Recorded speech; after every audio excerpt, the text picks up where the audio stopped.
Good evening. It's Monday, May 18, 2026, 11 p.m. Central Standard Time here in Champaign, Illinois. The 4 or 5 of you who are here are joining me for at least the start of Etherfields session number 17. I guess we are in too far to turn back now. We are going to see Etherfields through to the end. I actually am quite taken by this game. Even when we have not the best time, I cannot help but wonder what's around the corner. Let me check in with the chat. Jonathan Warner.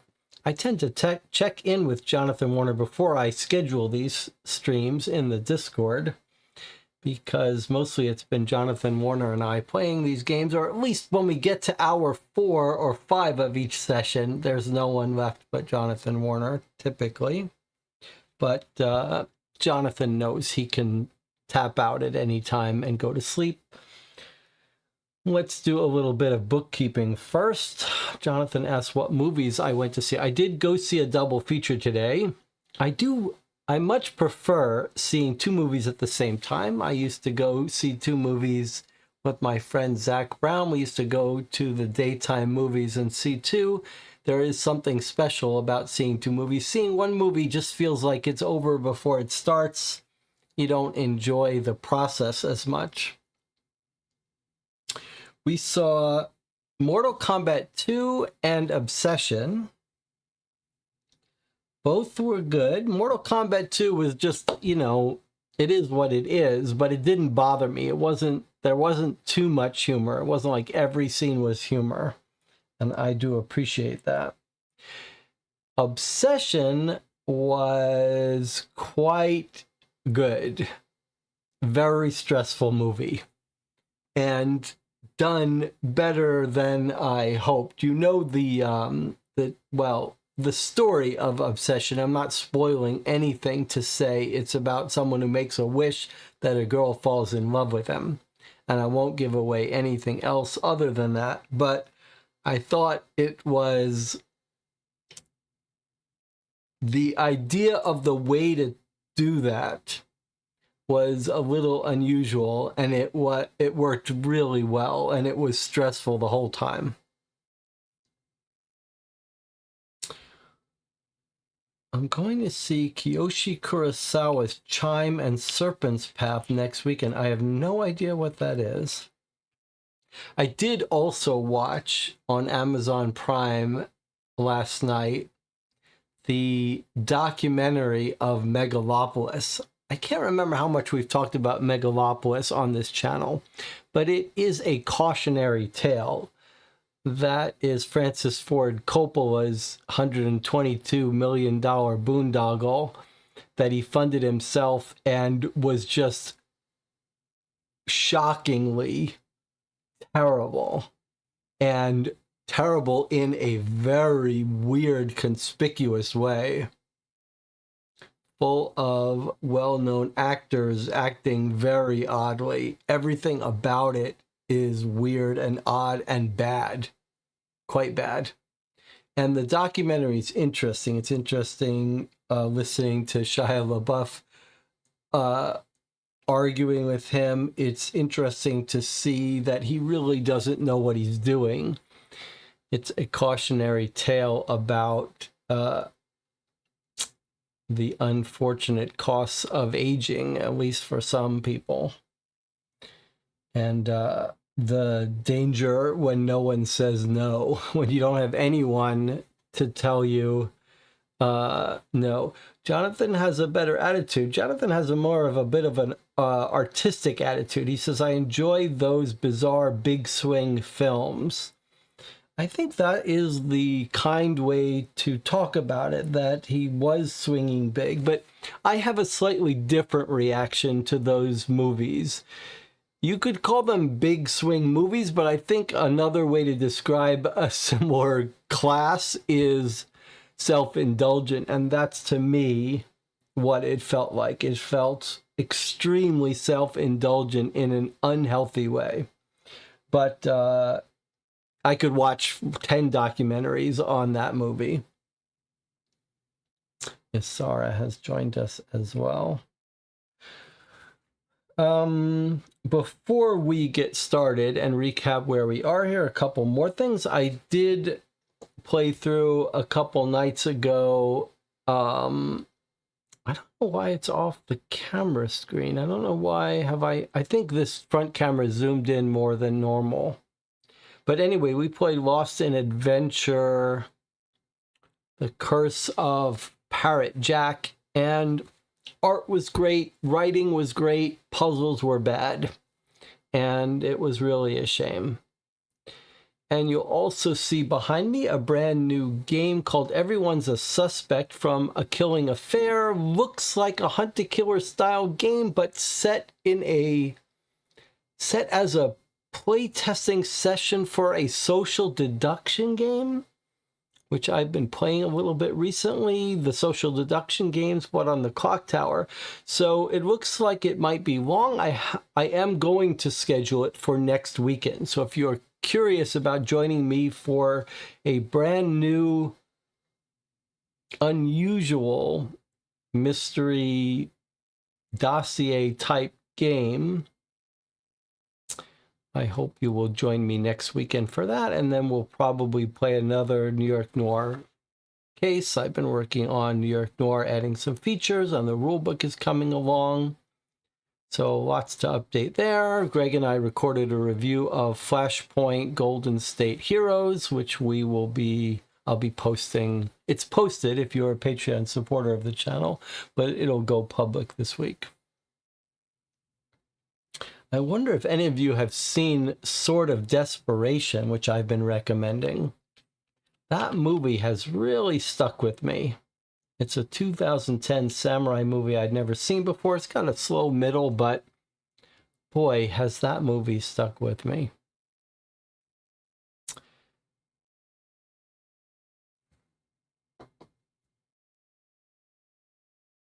He's got a new samurai-themed mystery that's coming out. Interesting. The more I see these action movies like Mortal Kombat, the more I appreciate the samurai movies. Okay, let's get back to Etherfields. Last we left off, we had a dream in Echo Gate. we spent all of our keys, so we have no keys. We are going to be going to some slumbers, getting some keys. I'm not sure we'll have a dream tonight. Our deck is almost empty here. You can't, it's hard for you to see it on camera, but there's the discard, there's the deck. We do have quite a few cards that have been sealed. Be nice to get these back. The last dream we had was a dream I didn't particularly like very much. We did solve it fairly well, but it was a little bit of an escape room puzzle game that felt like it was cheating to us. And I posted on the Etherfields forum on Board Game Geek asking what people thought of it, and a bunch of people said it was their favorite dream. So I think that's one of those that might split the groups, a bit of a divisive dream. But I felt there was parts of it that were unfair. I think Jonathan had the same view as me. A reminder that we are in the season of Secret Pass that makes it cheap for us to go on shortcuts.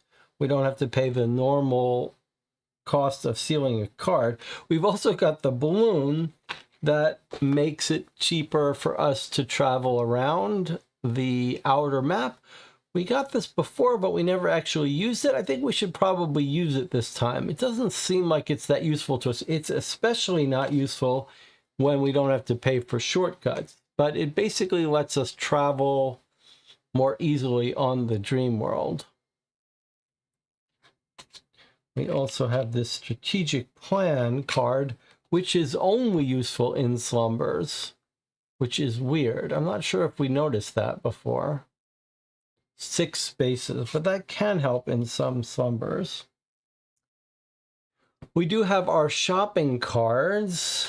We do have a weird situation with shopping now, ever since we got access to the Lucid Dreamer mode, which is this whole deck of cards that get added, very powerful cards for 3 ether. So now that we've got that, it seems very difficult to justify buying cards with ether. There's no 3 ether worth of cards that can stand up to the ability to use 3 ether for this when you need it. But we did lose a card that I really like in the last dream. So I am inclined to go and spend ether for that. We're swimming in ether. It feels like the lucid mode is a little overpowered, so I'm not against, for the fun of the game, spending some ether shopping today just to spend it. And I did cheat a little by putting that card we lost that felt unfair to lose right at the start of our market. But the first thing we need to do is to decide what dream to go into. So we have a whole bunch of dreams that are return to dreams. We've got one that is only for when we have 6 silver keys. And I'll remind you, we did get our 2nd silver key last game. So we are at least at the 1/3 point, probably further. But if we do want to keep with our current pattern of doing all new dreams until we have to revisit dreams, that would give us these 3 dreams to choose from. We've got a clock that went back. When we grow up, everything gets smaller and there's more to it. So that's a brand new dream. I think we probably got access to that very recently. It only needs 1 key, and you only unseal 1 card or cure 1, but we don't really need to cure 1. But okay, so there's that. That's in Horizon, which is here. Or Hard Work in the Dreams Factory. From 9 a.m. to 5 p.m., still only dreams, dreams, dreams. That's a 3 key. That's a 1 key. So if we wanted to go into a dream during today's session, this might be the one to go to. Although you could argue the other way. While we've got a balloon and a season of secret paths, maybe we should do the one that needs the most keys, because we're so good at slumbers and because we're so healthy. And then our third new dream is a ship discovered in the basement. To be frank, I didn't expect anything like this. That's in Pandemonium. I believe this is one of the ones we've been carrying around the longest. So I ask you, which of these appeals to you most? Sort of this depends whether you want to have a dream tonight, maybe, in today's session. If we just want a short session and get keys, we could go for hard work in the Dreams Factory. I mean, I suppose we could go collect keys as much as we want and then go into any of these dreams. So maybe it's not important for picking this, but I guess if you wanted to have a dream session tonight and wanted to avoid too much slumber, we could just get a key and go right to Horizon. Horizon is the one we need to take a train into. There's no other way into it, except that we have the balloon now. So we could avoid the train. That would be another reason to go to this dream in Horizon, because we could get to it without taking a train. Now, you could think of it the other way around. You could say, why haven't we been to trains? We don't have a ticket, but we have a balloon. I mean, maybe we should be going to that train dream more frequently. I don't know. But if we wanted to skip the train, we could go here and then take the balloon. We just go here like this and fly the balloon right here and then go into Horizon.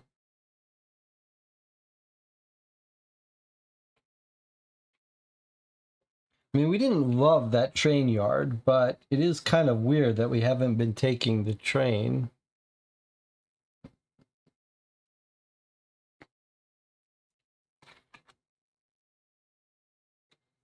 We still have to get to Horizon, but taking shortcuts, that wouldn't be that hard. We could go like this. And then in there and get ourselves 3 keys, more keys than we need. I'd like to go shopping though, so I think we could go there to the shopping.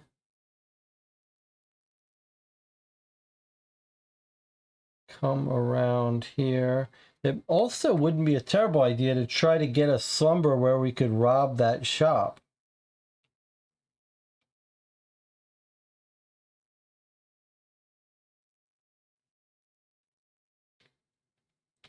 Of a slumber.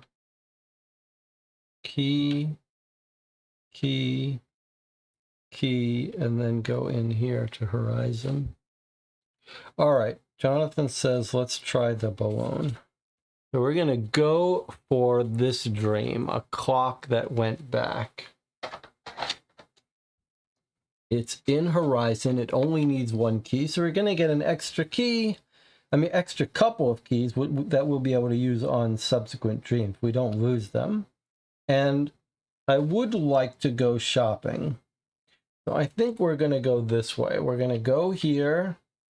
We'll get 2 fates on our way, and then we'll have some slumbers. Maybe we'll be able to rob that shop. And we'll just shortcut our way over and then balloon into Horizon. The only iffy thing about this is taking these fate cards to go shopping, but I think it makes sense. All right, so our first action, I guess I'll replace this with our no, we're gonna need that. Okay, so first we're going here, we're drawing a fate card, which is Omnipresent Mist. Draw and place 1 Dreamscape Slumber tile. If there's a quirk, put this card here. And this quirk says the maximum range of assault actions is 1 and cannot be increased. That's terrible.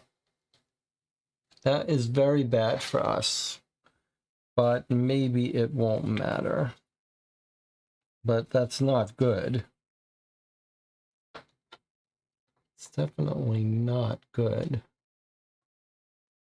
All right, where are our starting? There's our starting. Okay, I'm gonna shuffle these up. Maybe we're not gonna, maybe we'll get lucky and it won't have a space for a quirk card. Okay, unfortunately it does have a place for a quirk card, so we'll set that aside. That's gonna make life a little bit harder, but on the other hand, we've already said that we are allowed to skip slumbers if we need to. All right, next up is shopping. Let's go into our influence market. And remember now, we could use all 3 shopping cards to draw 9 cards. That's how we've been doing it. But you could also make a plan. I guess there's no other good shopping card, so I'm going to go ahead and do it. But boy, it's going to be hard to justify buying cards here.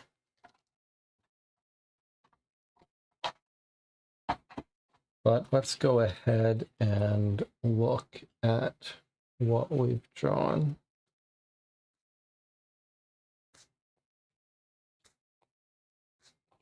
Hey, where's that card of mine that I want? There it is.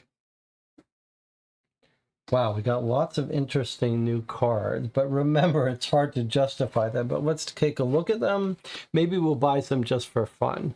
You may take a 5-second peek at any one of the secret cards of the current dream without resolving it.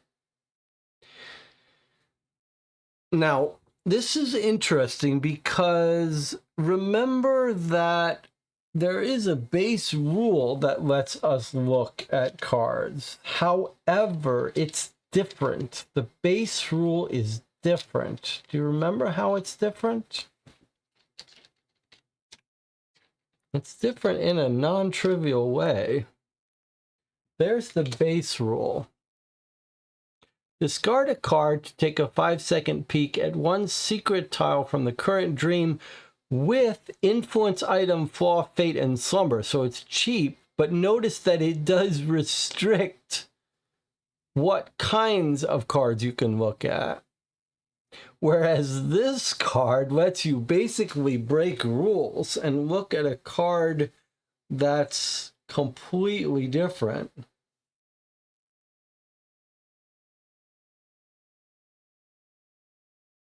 So we could look at any card in the current dream. The other nice thing about that card is that when you draw it, you're likely to benefit from it. Like, it's not one of these cards that's only going to be lucky and useful if you draw it at a very specific time. It seems like as soon as you draw it, you might have use of it. So that's pretty tempting. It's a 3 ether. Boy, that's expensive. It's hard to make the case that this is more valuable than 3 ether per lucid dream, but maybe we shouldn't be doing those kinds of calculations. Maybe we should just ask ourselves what would be most fun. Okay, here's a red progress card. The range of your current action is increased to 1. Your range of your assault is increased to 1. You can discard it for 3. Okay, this isn't that useful to us because we have other cards that increase our range. So I don't think this one is that interesting.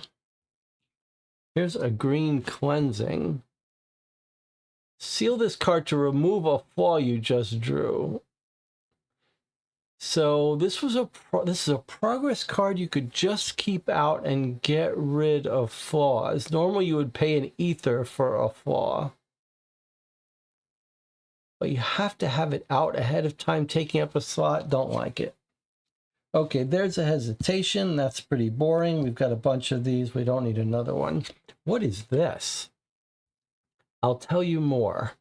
An exchange of knowledge would be profitable for both of us. During a contact action, you double the green intent. And if it's a clover suit, you triple it.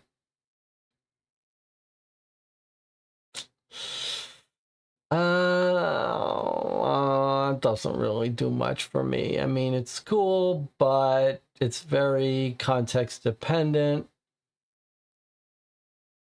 It's 3. I don't think so. Okay, what is this card? Tunnels. Relocate any number of dreamers to any blue spawn space if they agree. So remember, there's only one of those in every mission, and it's where we start out. It's not very common for us to want to go back to the start. And we have a cat, so we're not doing that. We have a flying cat that lets us do it. Okay, here's the card that I've been wanting back. Draw your hands to your hand limit. That's a great card that lets us, because we have such a large hand size, we basically seal it, and then all of a sudden we've got another 9-card turn on our hands without the enemies moving. So I kind of love that card. So I'm inclined to repurchase that for 2. And then we've seen this before. I can't remember if this was I think this was one of the cards we got in our recent dream. So let's see what this is. This is pretty fun. So you have to be in water. You send this thing down. You roll the die. And you either draw 1 card, 2 cards, 3 cards. So you got a 50% chance of just drawing extra cards when you play this.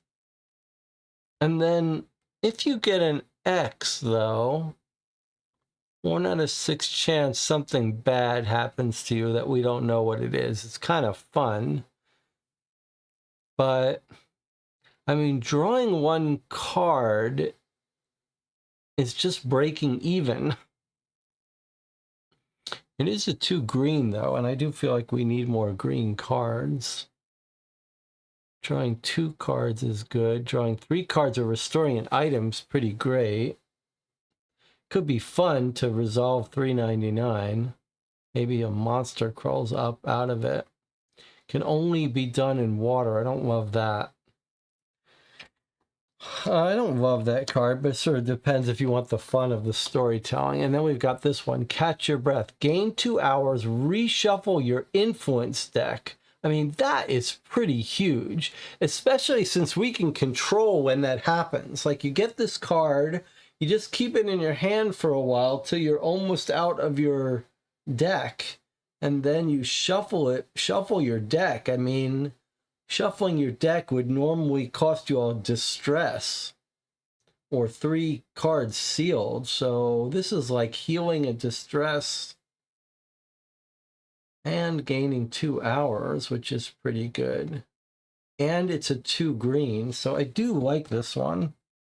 So I guess the cards that I'm interested in are these 3. And not these. So now let's talk about this. We have 1, 2, 3, 4, 5, 6. And we have an ether cost of 7 for all 3 of these cards. So we can't even buy all 3 if we wanted to. But we could buy any 2 of them.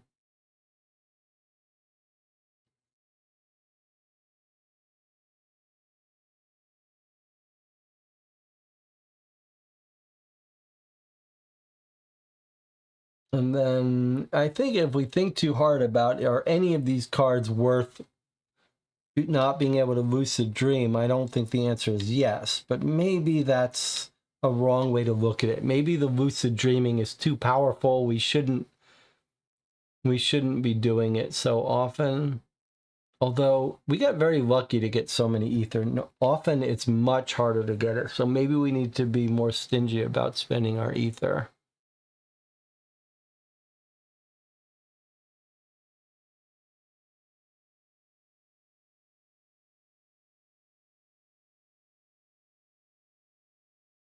What do we think? I probably just buy back the card that lets us draw back our hand size. That way we have 3 ether left for a lucid dream if we need it.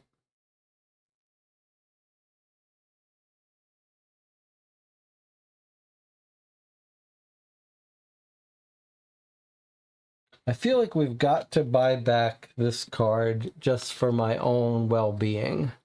This is like when something breaks, you mess up and you break something, you don't ask yourself, do I really need it? You just buy it quickly so that it gets out of your brain so you don't fret and dwell on it. So I'm going to buy that one.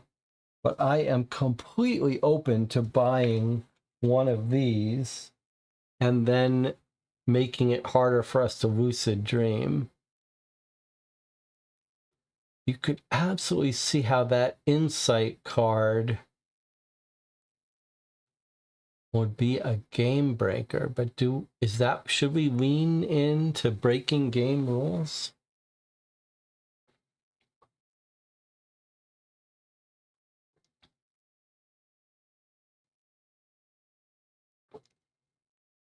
Maybe not. Maybe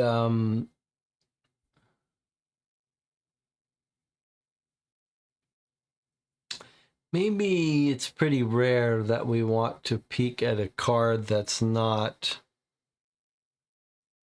one of the known cards. Okay, I'm going to get rid of this game-breaking one. And now let me consider this one. Gain 2 hours, reshuffle your influence deck. That's a pretty good card. Okay, let's buy this one for fun. As Jonathan says, that still leaves us with 2 ether. Hopefully we can get another one and then be able to have a lucid dream. So we're buying Catch Your Breath for the fun of it. And then these are going back in the market. Okay, I like that.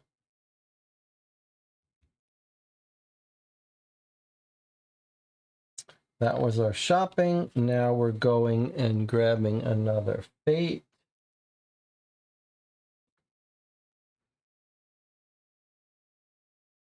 Draw and place the dreamscape is another quirk. Boy, we're going to have a hard time with... maybe I have a hard time with the slumbers today. We might want to minimize them. It's not too often that we get this. Okay, let's see what slumber do we have. Do we have a space for it? Yep. All right, this is not looking great for our slumber survival. So we've got 2 negative quirks out. Next time we have a slumber. Okay, and here, speaking of which, here we are. We are about to have a slumber in the Profundum Gate. So we take a key and we have a slumber. All right, let's see what slumber we have. Fearsome Shapeless. Have we fought this before? That is the question.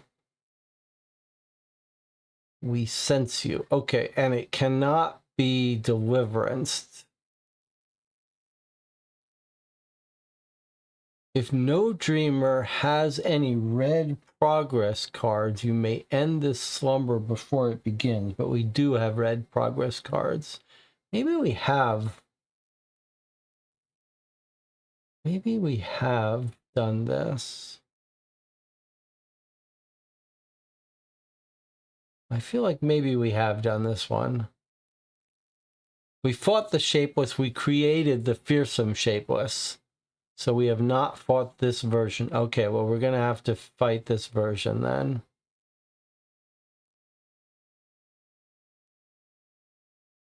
And we're going to be fighting it with one arm tied behind our back because it's going to be a big arena and we've got something making it hard for us to get reach.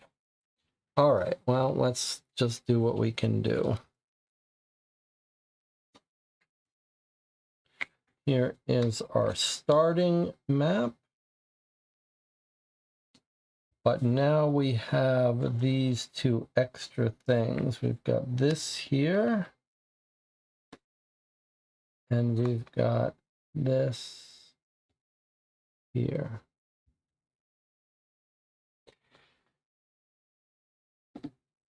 All right, so this one says the maximum range is 1, cannot be increased, and we can't get rid of this.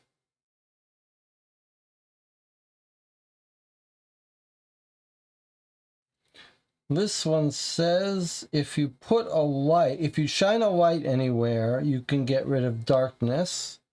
Otherwise, if the blue morphing stage comes out and you're in darkness, you would have to seal a card.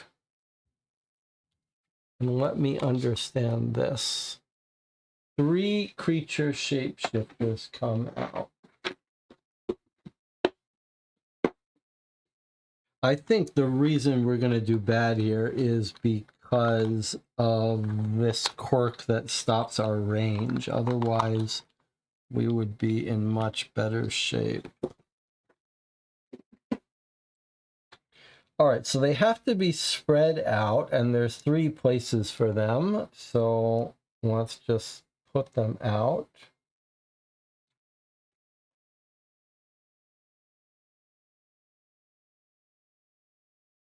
It takes 8 wrath to kill one. When they're all killed, it's victory.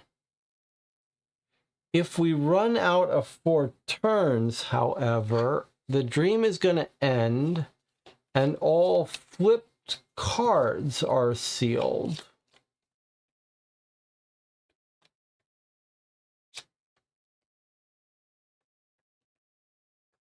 Flipped cards are just progress cards. So these creatures, they make you flip progress cards. Well, that sucks for us, but it's not the worst thing for us because we do have ways to unflip them. But at the end of this dream, we're going to seal them all. We're going to lose all our progress cards. That's terrible.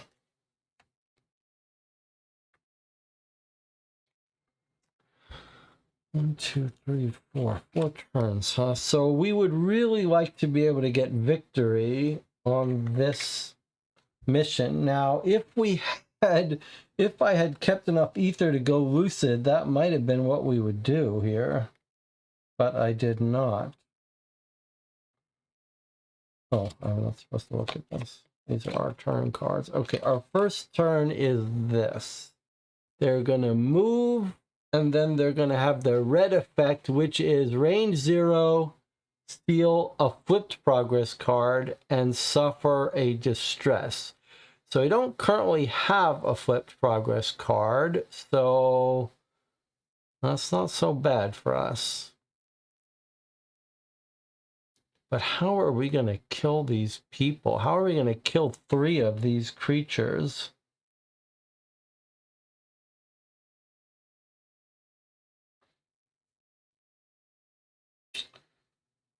How are we going to kill these creatures? I don't know.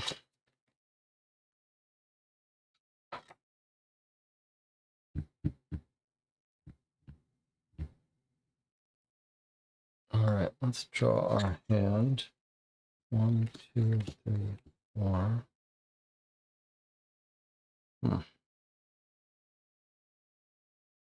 Morphings. We are not going to survive this. I don't think we're going to survive this.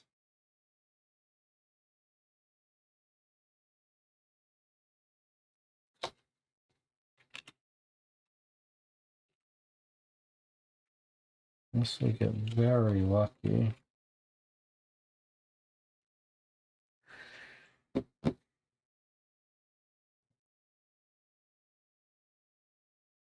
Well, we could suffer a distress. Sorry, you can't see that. We can suffer a distress to gain 3. And shotgun for 3. That would be 6. 7, 8. We'd be able to kill one of these people.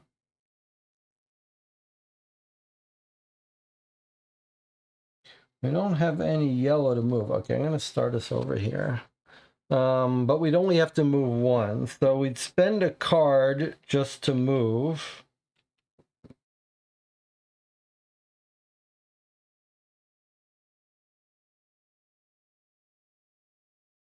Although we could throw both of these away for 3. That would give us 6. And then we move and kill that person. So we can kill one of them. But boy, we're far away. I suppose that's what we have to do, though.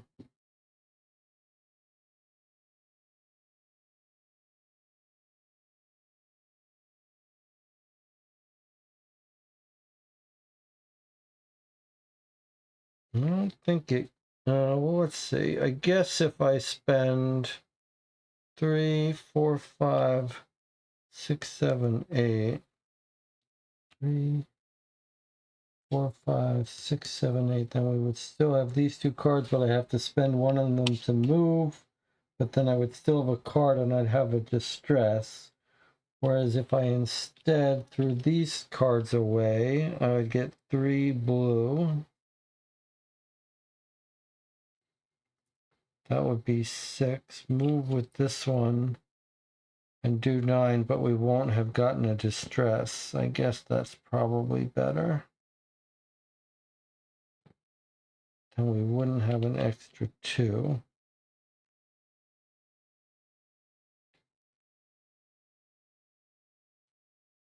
3, 4, 5. Better to keep the reds in hand.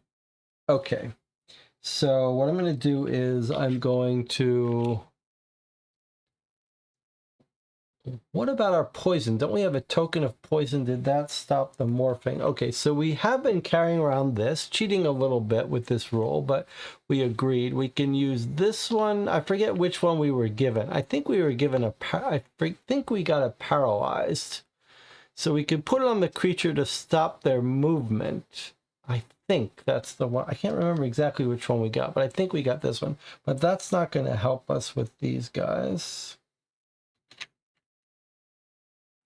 So I'm going to spend this card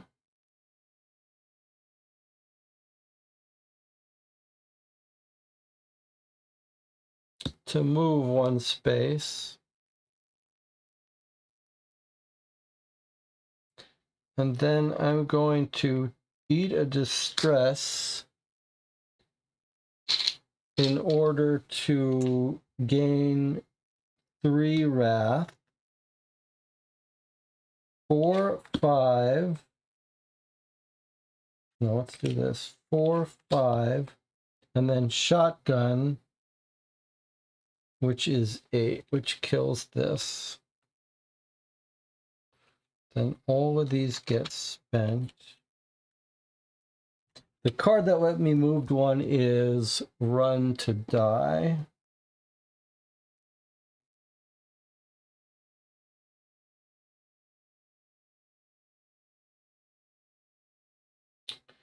But now we have no more charges on the shotgun, but the shotgun card itself can be used for a charge.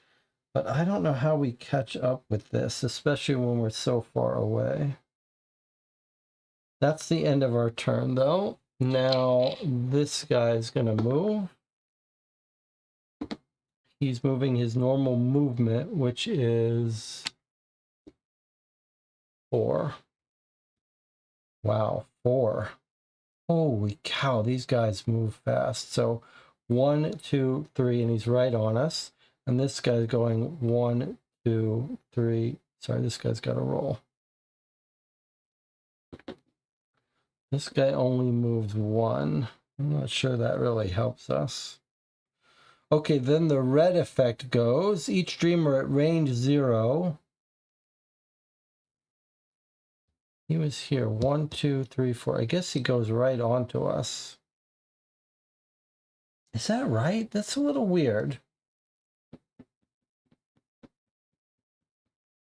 I don't know why this screen is doing this. What is it seeing that I don't see?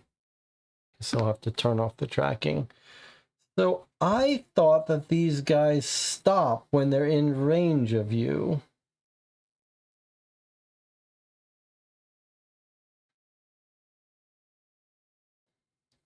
But this says at range 0. Let me just look at this rule. That's a weird rule. I thought they would stop when they get within range, but let me see what I can see here. Entity movement.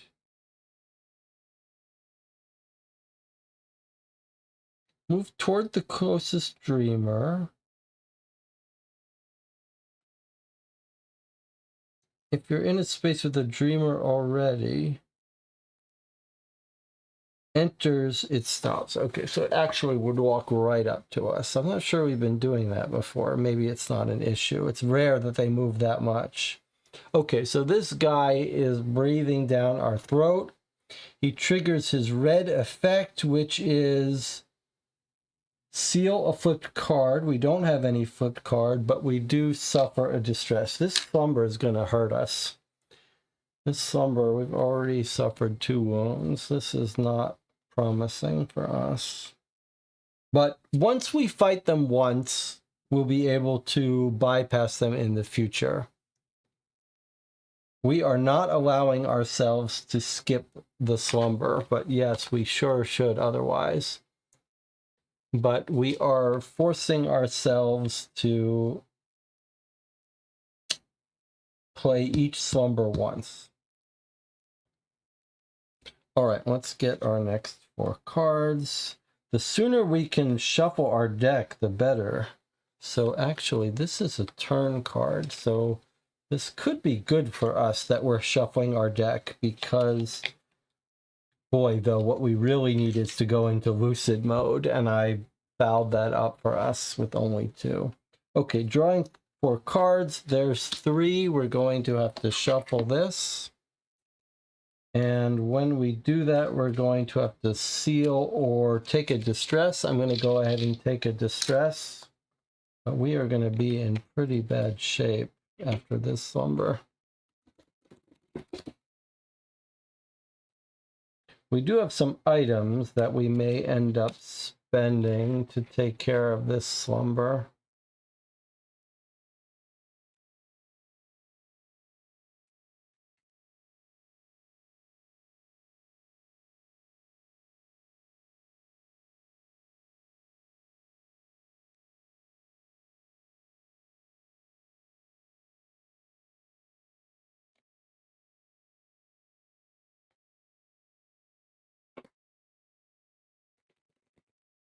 These cards are so stiff, and we've got a flaw in our hand. All right. Okay, let's cut the deck. Okay, 1 more card. Well, the flaws, the fate cards have finally caught up with us. Uncontrolled flight. Thoughtful moment to block a step on the card. There's our shiny. And there's Smarty to discard morphings.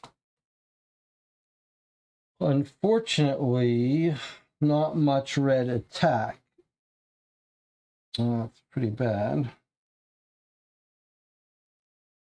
However, we can spend... We don't need to move far. So if we spend these cards, we'll get 3 blue gems. So let's go ahead and do that. We are on this guy's space, so we just need to do 8 damage to him. Unfortunately, I guess we need a new turn card too. Here's our turn card. So range of 0, we're going to suffer distress. So we'll probably suffer a distress from this guy. 1, 2, 3, 4. No, actually, we probably won't, as long as we kill this guy. But then he's going to morph. If we're in darkness, we would seal a card. I don't think there's any way to stop that. So we just live with that. And then he'll get 2 morphings, but maybe we'll be done by the time it is. Now, I do notice this is a heart suit. And we do have a thing here that says if it's a heart suit, and we put a blue gem here, we would ignore distress during this phase. But that would just save us. That really wouldn't save us. Okay, so the real shame, though, is that we're going to have to flip over our shotgun, which means we might lose it if we get a red. But I think we've gotten a little bit of luck here. So what we're going to do is we're going to flip our mechanical shotgun card over. That's its rule. You could flip it or spend a charge. Oh, you know what we need to do? We need to put another charge on it because we've reshuffled our cards. We can get rid of the top 3 cards and put a charge on our shotgun. That's what we will do. I've put another charge on our shotgun. That's what this builder card does. We could gain a gem or put a charge.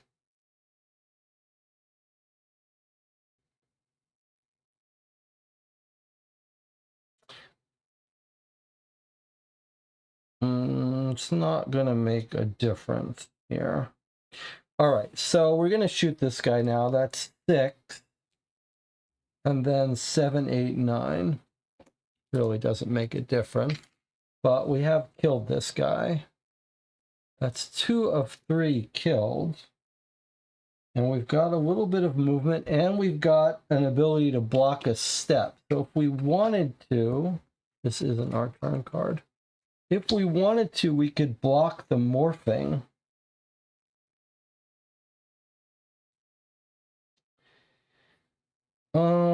How is the morphing going to hurt us? It's only going to come out after he moves. And I think we're going to be able to kill him. In fact, I'm quite confident of it. So I think we might be better off holding on to this card because I don't think the morphing is going to hurt us. If it lets him get extra range, if it lets him get... It doesn't let him get stronger. So I think we're better off keeping this in case we need to move towards him, in case he doesn't make it all the way up to us. So I'm going to hold on to this. I'm just going to let him go now. So all we care about now is that he doesn't get his bonus movement. Okay, it's just his normal movement. 1, 2, 3, 4. If he was in range of 0, which he's not, he would flip one of our progress cards and hurt us, but he's not, so that does nothing. Now the blue goes, which triggers this because we're in darkness, so we do seal a card. And then the omnipresent mist, no, that's always triggering. And then this blue triggers, which adds 2 morphings. So I hope, I could have blocked that. I hope that I'm not forgetting that one of these can ruin our plans. So let's see. Here they are. +1 range and mask. Okay, I did forget that the mask absolutely could hurt us. But we got lucky in that we don't need more cards in hand. So actually that was dangerous though, but all right. We're going to be able to kill him now on our next turn, almost certainly. Here is our next turn. Oh, we got a fun loot here. He's going to move, attack, and then morph, but we're going to kill him before that happens. So 4 cards. 1, 2, 3, 4. I guess if we got a fate, we might be in trouble, but I think we're okay. All right, 4 cards. That's our staircase. That's our slap with 2 wrath. That's our hurry with 1 wrath. And what is this weird closet? This is We could get lucky and ignore the entity effect, but I don't think we're going to need any of that. We're going to do a contact at range 1, which we're capable of doing, and we need to generate 8 wrath. Now you might say, Jesse, how are you going to get 8 wrath? Well, this gives us 3, and this gives us 5. Where do you think the other wrath is going to come from?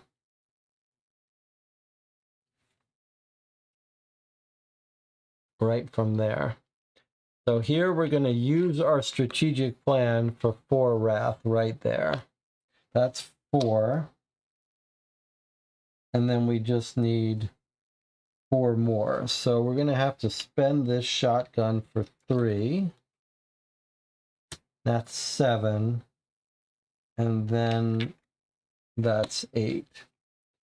So the item goes back into the market. And we've done our 8 to this guy. Pretty miraculous that we managed to kill all 3 of them. But we did.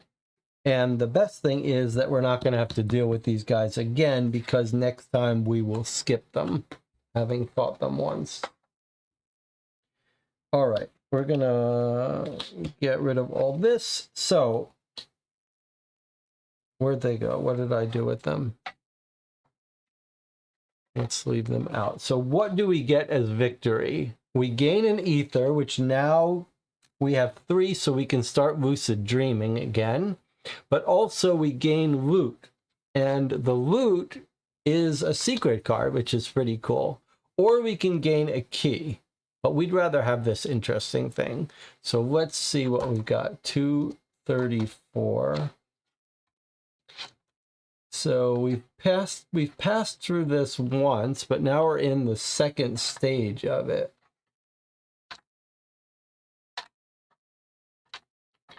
So we're in Mystery Path Step 7. And do remember to be looking out for our symbol cards. Let's see what this is.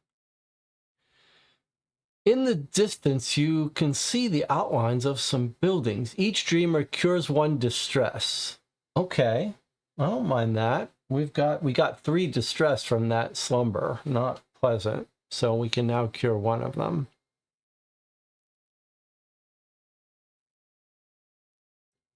Any symbols there that you recognize? No, but all right, I'm curing 1 of our distress. Now we're down to 2 distress, a completely manageable, and that card gets removed from the game. All right. Now that was not a trivial slumber. That was a little scary. We need to remember where we are on this map in case we need to come back. I guess I'll just leave. Well, it's easier said than done. I'm going to put us here, though. That's where we are. Fearsome Shapeless is done for now. I guess we should also remember that we have this. The emergency delta button. We don't know what it will do when I push it, but we've held off pushing it. And we did get our key, but we are going to have more, and we managed to not use our balloon. That's good. But we still have to have more slumbers, 2 more on this big map. That's the scary part.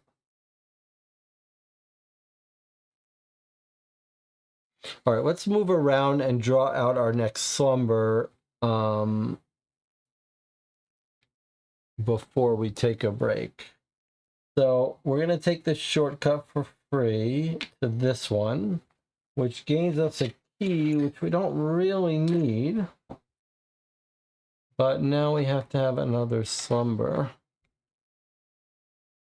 Let's see if it's someone we're allowed to skip. The warden. So we have fought this warden before, for sure. So we're allowed to bypass it.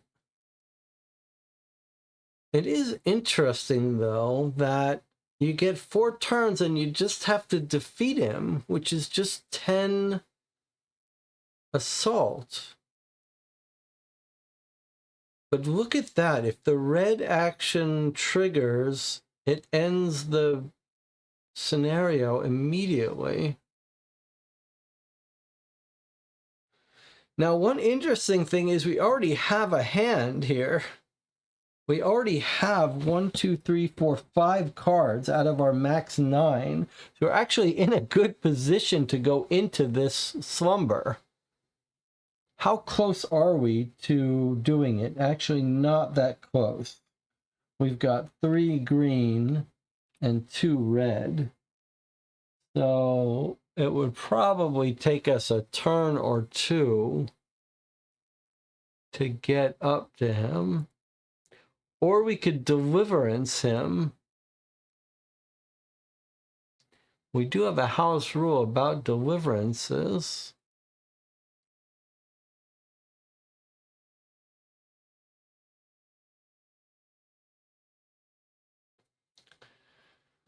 It says we can skip him. I think we looked at his deliverance and decided we didn't want to try to mess with him that way either. Oh, that's important to know if that's true. All right, so if we skip him, we'd be skipping him using this card. We just take a distress, steal 3 cards, and then either gain a key, which we don't really need, so I think I'd be inclined to do that secret path. All right, we're going to skip him.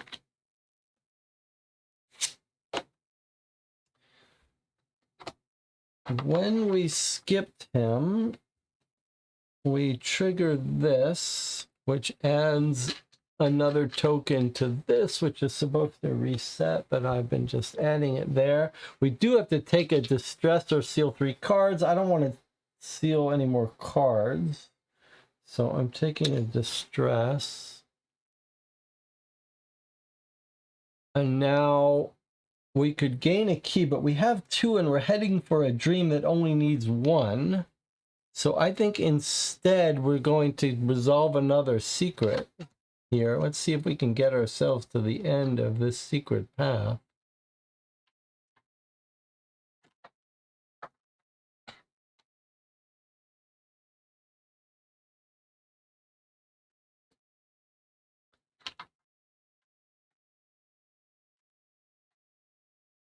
Okay, here's path 8. Step 8. It's someplace we haven't been yet. If it wasn't for the mystery path, we would never have found it. It's close. We gain an ether and return it or remove it. So this is this cool thing. Remember, if we want to see the end of this path, we should remove this card. Or we could just gain an ether and keep going. But we have 3 ethers, so we have enough to go into lucid dreaming. So I think we'll just remove this so we can get further on in this path. It's a nice little decision. All right, that's the end of that slumber, but I am going to put a marker on that in case we want to trigger Delta. And Jonathan agrees with my call to get rid of it. Continuing with this, we're going to take this shortcut up to here.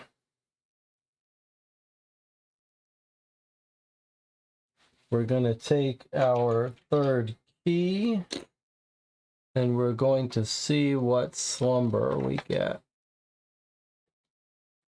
The degenerates. Okay, we have done degenerates a couple times, so I think we can just skip these. Do we not want to try to deliverance these guys, though?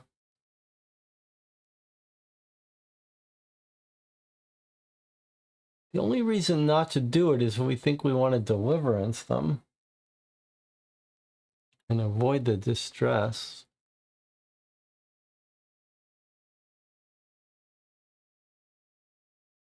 I guess we should go all in for this. We also didn't want to deliverance them, says Jonathan. Okay, so we're going to skip them again. So we're going to put another... We're going to put another token on this. We're skipping them. We're going to have to take another distress. That would be 4. Or we could seal 3 cards. Is it time to start sealing more cards? I wonder if we're getting risky with these distress. We're going to need to delta phase soon. I think maybe I've got to... Well, I hate to do it when we have such good cards in our hand, in our thing. I'm going to seal 3 cards. I'm afraid to take too much more distress. Okay, so I'm taking 3 more cards. I'm sealing them as the cost to doing the continuous dream. And then we are going to advance the mystery path once again, since that is what we are going for here.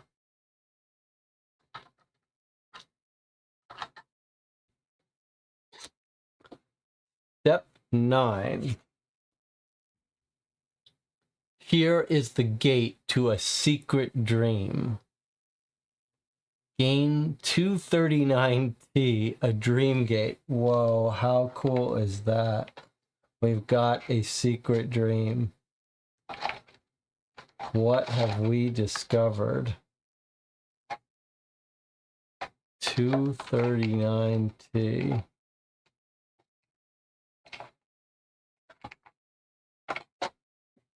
We have discovered a secret dream where the wild something grow.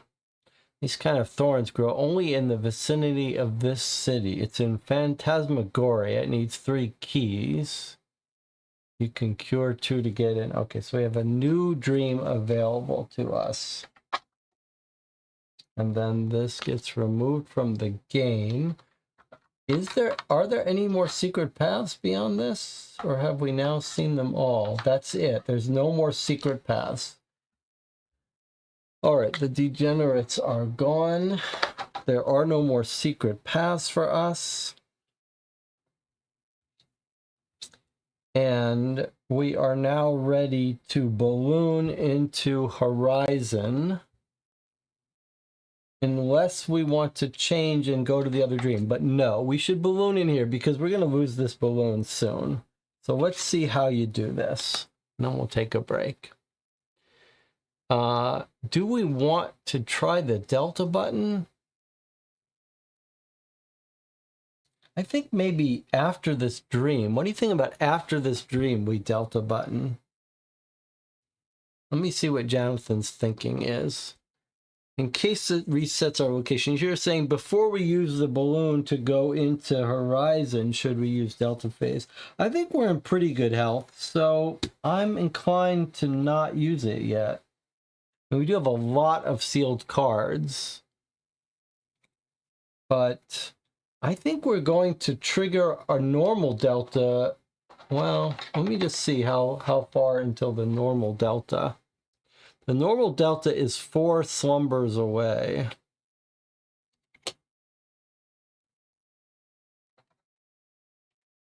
Yeah, I don't know. I mean, we could for the fun of it. We're not in the best of health.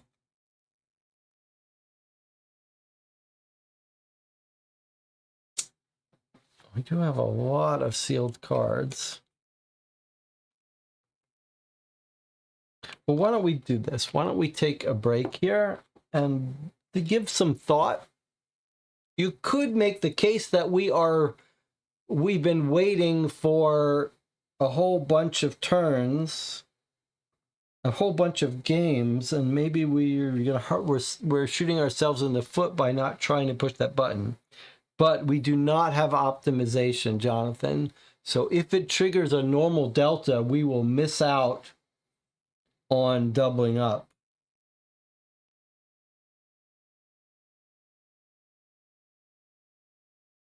I keep thinking that this delta button is the button to push if we're about to die, rather than we're in pretty good health. But maybe we are saving it too much. I'm not sure. All right, why don't we take a break? We'll come back in 8 minutes. We'll decide what to do. I'll see you then.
We are back. We have secured enough keys to go into basically any dream. We do have a plan to go into the Horizon dream, but Jonathan has proposed that we push our Delta button, our emergency Delta button. We were given this card many sessions ago. We've been holding on to it for an emergency. We've certainly been holding on to it till we get our optimization card that lets us trigger Delta phase and get both benefits. But Jonathan's curiosity has gotten the better of him. And he said, let's just push it. We've got a lot of sealed cards, so even if we only get to do one thing, at least we'll get all these cards back. We don't really know what it'll do. It could change the rules of the game permanently, so maybe better to find out now. Maybe it's better not to wait until an emergency. We're sort of halfway, so okay, we're gonna push it. Here we go.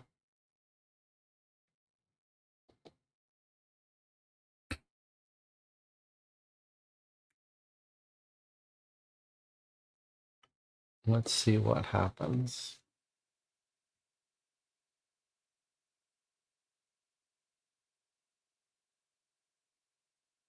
Click. If you're in the awakening location, 345. Okay, so otherwise nothing happens. That's pretty that's pretty interesting. All right, so basically if we're here after we wake up,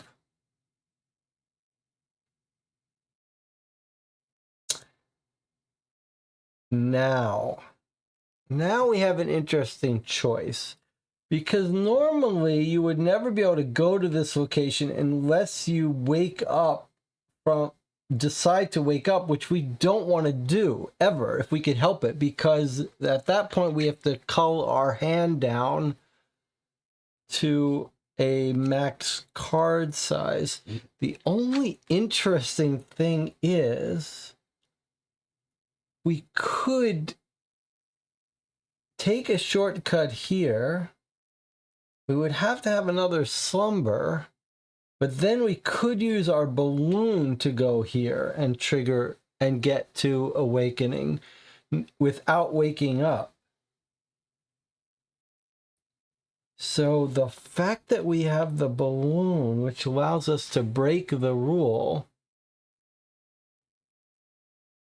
does seem like maybe we should do that. It's too bad we didn't push it earlier.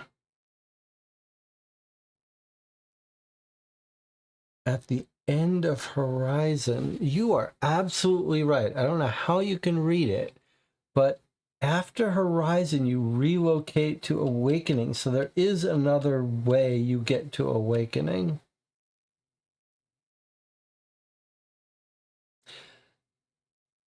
Assuming that this dream doesn't pop us out somewhere else. But if the dream doesn't pop us out and leaves us here, then we would go to Awakening. Let me just see. If we did decide to use this now to get us there, we'd have to have another slumber. And then we would do this. You'd always succeed at it. And then you've got a 1/3 chance that you would lose the balloon. A little bit of a hard decision here. I mean, we do have the balloon. It would be fairly easy for us to use it to get to Awakening and press this button. Or we could bank on the idea that when we finish this dream, it's going to drop us here. In which case, we don't need to use the balloon. We are going to use the balloon here. But maybe we would get it again anyway.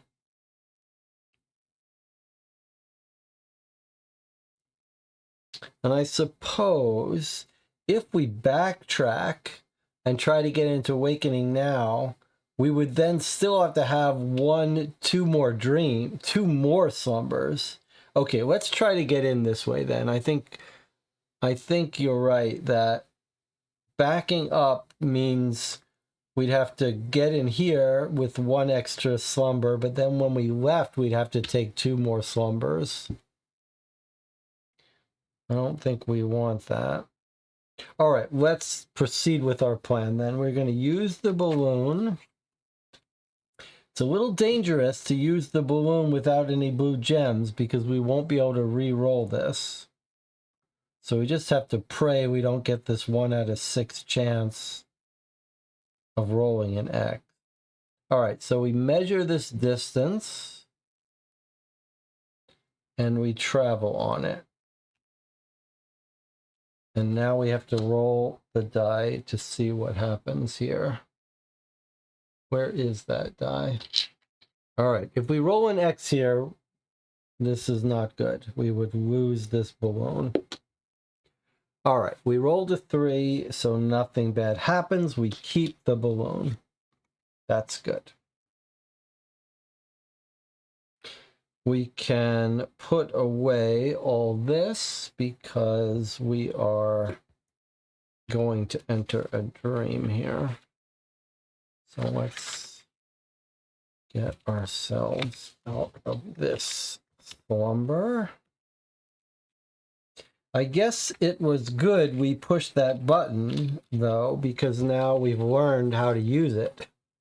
And it would not have been good if we had pushed that in an emergency, thinking that we were going to get saved.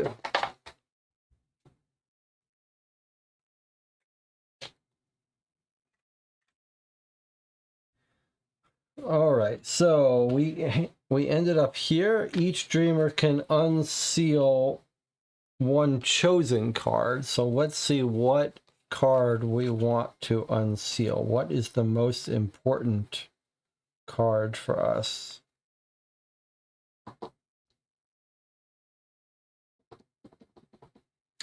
Okay, this is a good card. This is nothing.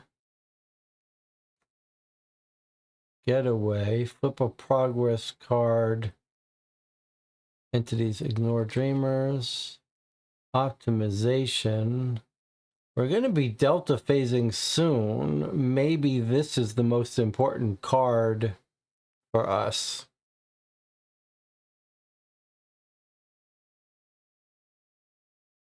We don't have a cheap way to put it out, though, so it's very expensive. But we are going to be having a delta phase soon, so maybe that's the card to bring out. And 2 green is not a bad card to have. Not so important, not so important. Sea of Fire, that's a cool card, but not the most important. There are some good cards in here. Steam Bomb, that's a good card. I mean, you could argue that would be important. Wait. Stun an entity.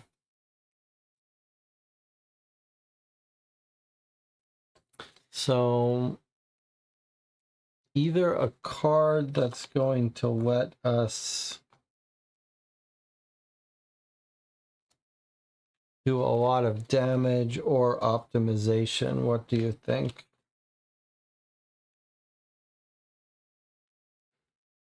Jonathan says optimization. I think I'm inclined to do so as well, because once we get it placed,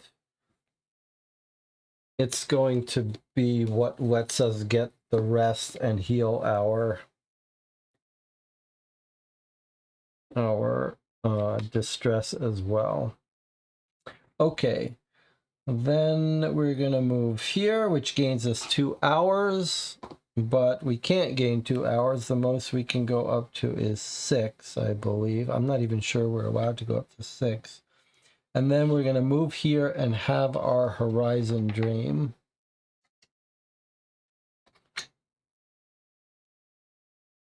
So cure 1 or unseal the top card. I think we're going to cure 1. That gets us down to only 2 distress. Then we're going to push all of this off the market. Let's not forget we can go into lucid dreaming with 3 ether.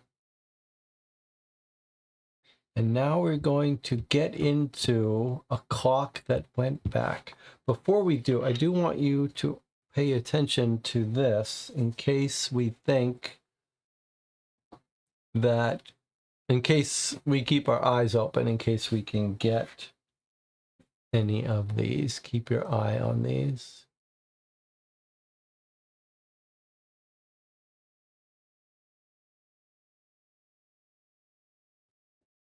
It's like some of them are upside down. Maybe they're all upside down. Okay. All right, let's set up for our dream. The 1, 3 tiles and secret cards. Okay, so there's 1, 3. And here's 1, 3.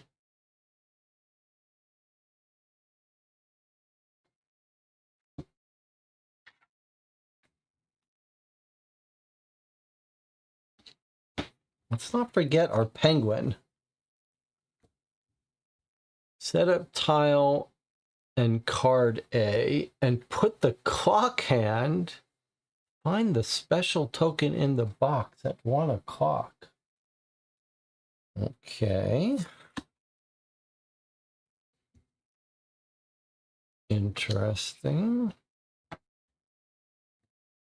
So we have 1 setup and 1 card A. And we're starting at 1 o'clock. Please note, dream tiles are placed on the dreamscape in an unusual way. Look carefully at the grid. Prepare something for drawing, a pencil and paper. What the heck? All right, let's see what this is all about. What the heck?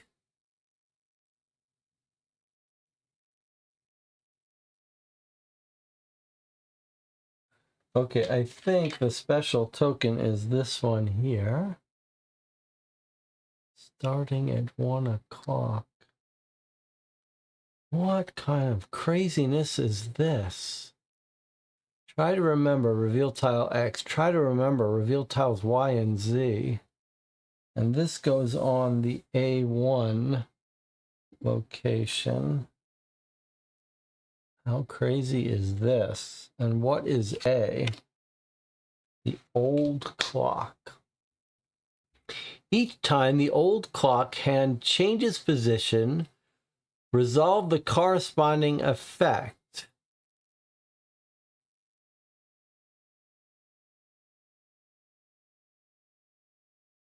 So if you're in fire space, you suffer a distress. If the night triggers, you seal cards if you're in darkness. If it's on a leaf, you cure one.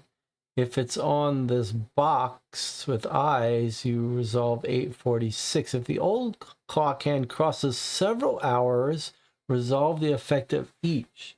So the part that I don't quite get is, like, it seems like that these two trigger every time. Is that right? Like, this doesn't really overlay cleanly on this. Oh, no. I don't know why these are here, but I can see that the night symbol is here and the burn symbol is here. So I don't know what these are doing here. Unless we're saying we can walk on this clock. I think that is what it's saying. We spawn on the clock. So because these are in the center, all 4 of these locations on the clock are considered in burn and darkness. So as soon as this, presuming, I don't know, it's going to go backwards. Is that what we think? A clock that went backwards. So if it goes backwards, this would trigger at nighttime, and all 4 of these spaces would be in night, so we would suffer sealing cards. Okay, this is pretty weird. All right, we're putting it on 1 according to the rules. 10 cards in the turn deck.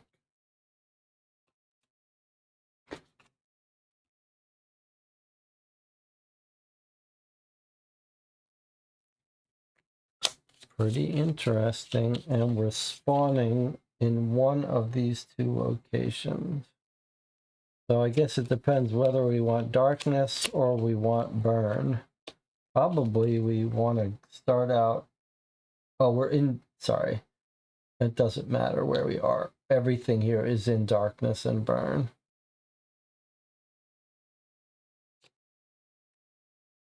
One, 2, 3, 4, 5, 6, 7, 8, 9, 10. There's our turns. These are turns not in play.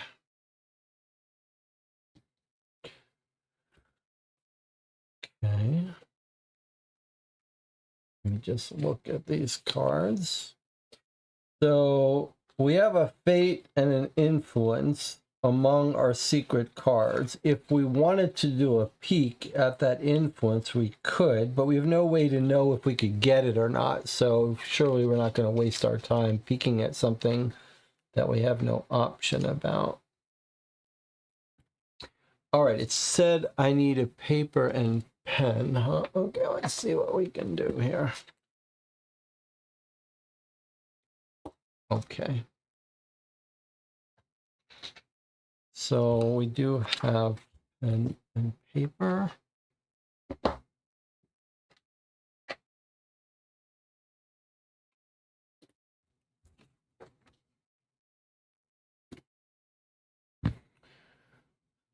All right, let's look at the back of this card now. Or should I never know whether we should read the back of this or read the introduction, but I guess we should follow this and read the introduction. 156.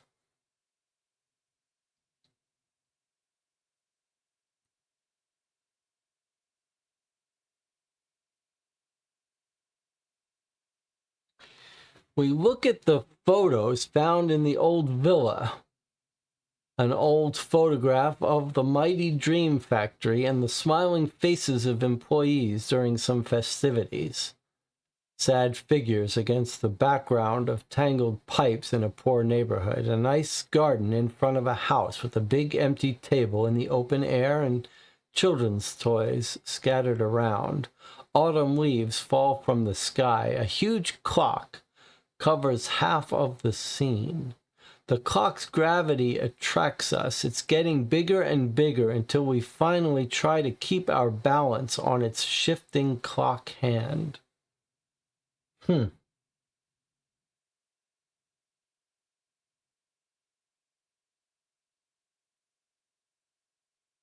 Okay. Let's look at what's on the back of this card. Let's see if we can understand what's happening. Our goal is to free the prisoner. What prisoner? We don't know. In this dream, you may always look at the next turn card. Painful doors. When a dreamer moves through a painful door, they flip a progress card or seal a card. Clock. At the end of each turn, move the clock hand clockwise. Okay, so it is going forward.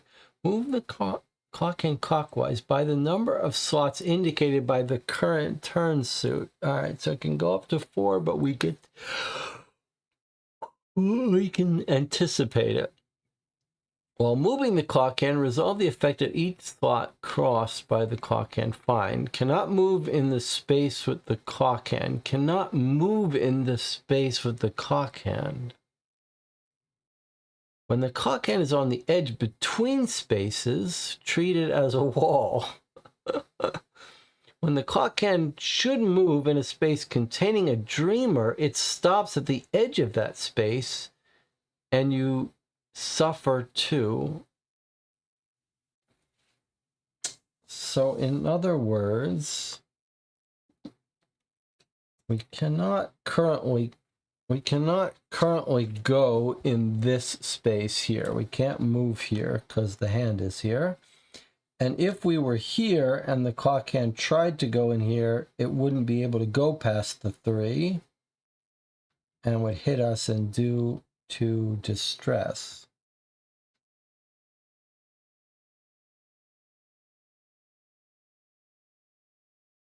And it's going clockwise. We're going to take a look at our first turn here, and we're always allowed to peek at the next turn card. So this is our current turn card, and our next one is this. Let's do it this way.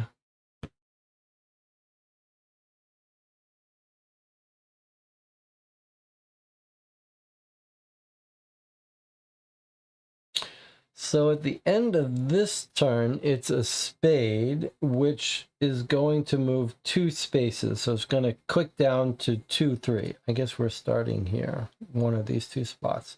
So it's going to go and make a wall here. And then on the next turn, it's going to sweep 4 spaces. 1, 2, 3, 4.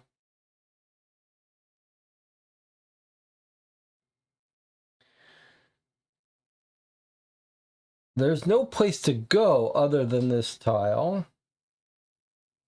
But you have to assume that these actions are going to bring out new tiles we can go to.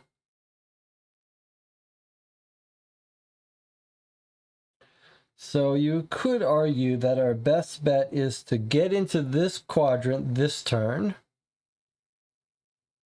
do this action, have the clock move to 3, then quickly get in this quadrant, do this action, and then get out of this quadrant. So that when this goes 1, 2, 3, 4, we're out of here. That seems doable.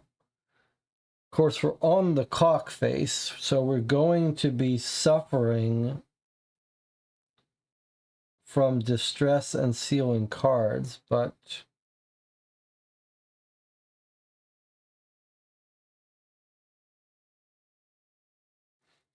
we will end up curing our first 2 distress as it moves this way.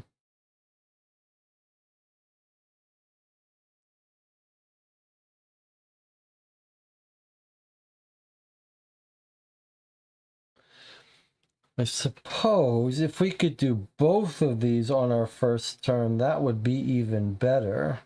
So let's start here. Maybe we can do both of these on our first turn. And then try to get off here. 4 green. I mean, we've already got 2, 3, 4, 5.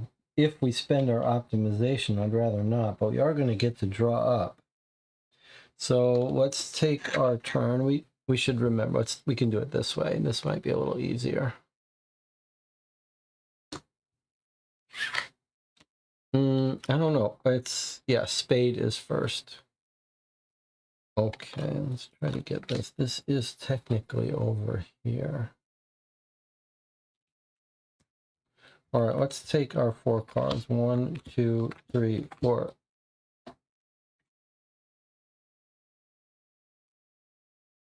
We have a hand limit of 6 plus 2 for our mask plus 1 for this. So 9. So we've got 9 cards. That is excellent. 1, 2, 3, 4, 5, 6, 7, 8, 9. Oh, I see. I drew 1 too many. Okay. We probably want to, well, first things first. The most important thing is that we do these 2 and then still be able to get off of here. I'd like to hold on to catch your breath till we need it. We don't have any need for attacks yet, so I'd be inclined to spend this and these to get ourselves 3 gems.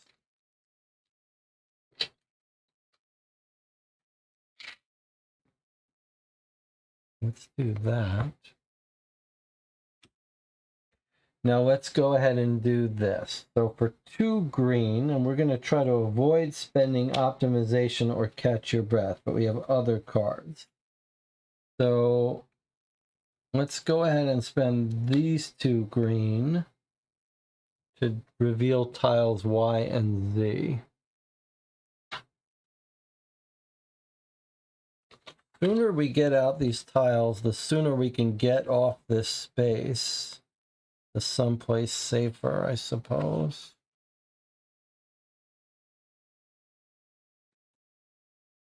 Whoa, look at these cards.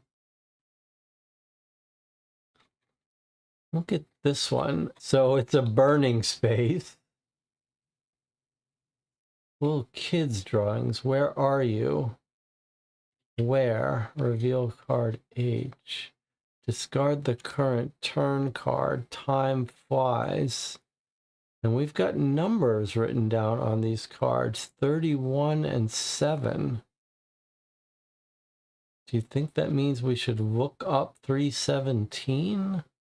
Notice it's fire here and fire here, but nothing here. This is a safe space. It's not in darkness and it's not in fire. And then there's this card.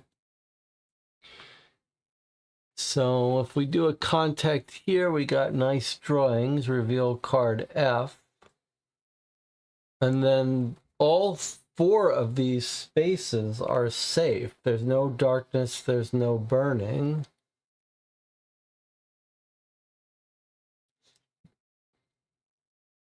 If we do a 2 wrath here, it says move the clock from A1. It's just saying move the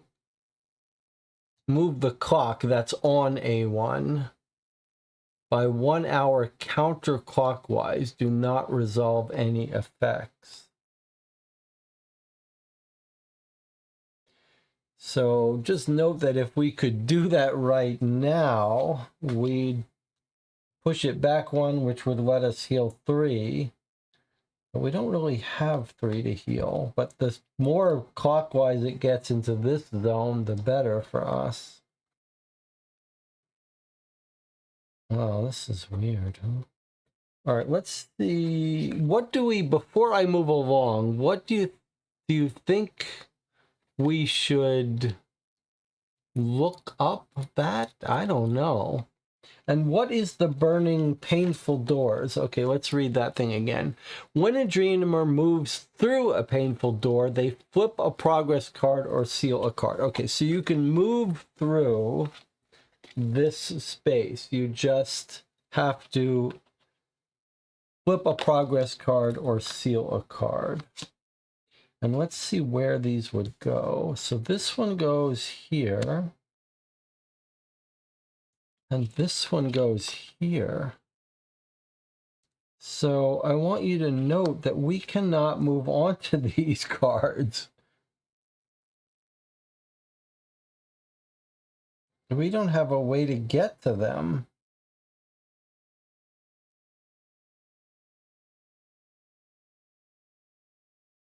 It may be that this is going to trigger something.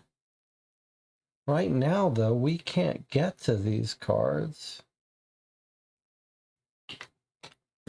And what have I done here? Why is this card sitting here? 1, 2, 3, 4, 5, 6, 7, 8, 9. I don't know how that got moved. Oh, that's what we just spent to contact. Okay.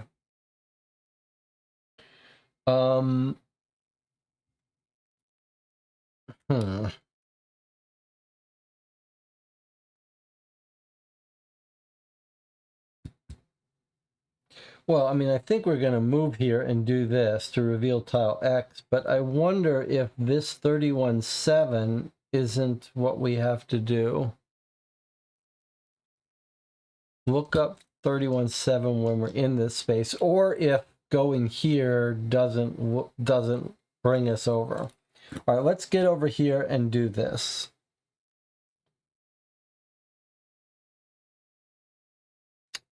I don't see any staircases, so I'm not sure this card is going to be of much use to us. Although if we did see a staircase somewhere, it would be helpful, but there's no staircase on the clock, so it's not going to help us with that. If we could get a darkness, we could use our ladder of darkness.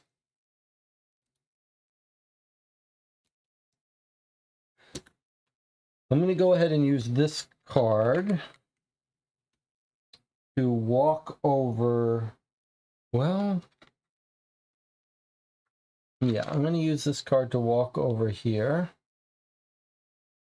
And then I'm going to spend 2 green using a gem to reveal tile X. And if tile X lets us get off here, then we consider what to do. It's B2. It will let us get off here.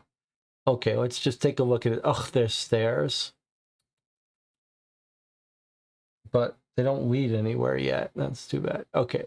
We can check this clock. Unfortunately, everything in this corner is in darkness. And it's got a spawn space for aliens. I don't like that. Where are you? It says up here. We've got mementos, a clock. What a weird dream and a dangerous art. So the good news, though, is that this goes here. So we actually finally have a way off this clock. The hard part is that, okay, so we know what the clock is going to do on this turn. It's going to go 2 spaces, click, click.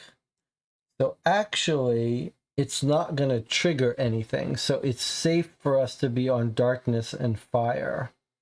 However, on the next turn, it's going to go 4. 1, 2, 3, 4, which is 4 burn spots. So we do not want to be burn, burn, burn, burn, burn, burn, burn. We need to get over here by the end of the next turn. But then look at this. You got to go through pain.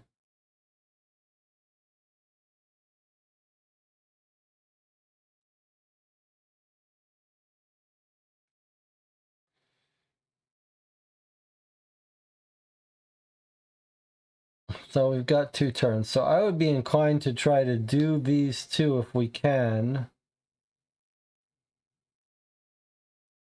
And then, well, we've got 3 places we would like to go.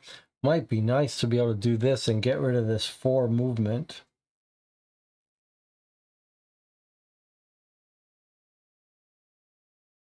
One, 2, check the clock. I don't like this, though.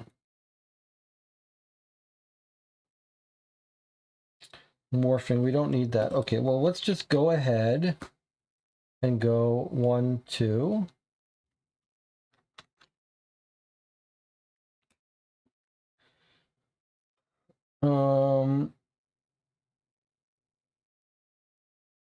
We may end up using these cards for their green. Let's go ahead and check the clock with this. So I'm going to spend this to check the clock, which says 378.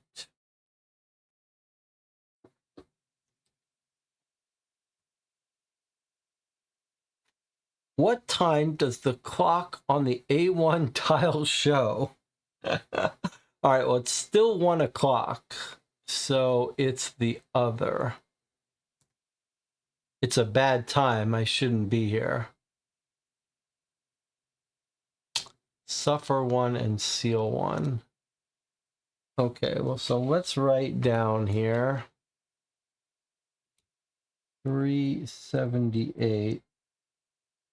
So 3, 6, 9, 12 might be good. 3, 6, 9, 12 might be good. Other is bad. All right, that's unfortunate. Seems like it's punishing us for getting over there too soon. Suffer a distress and seal a card. Done.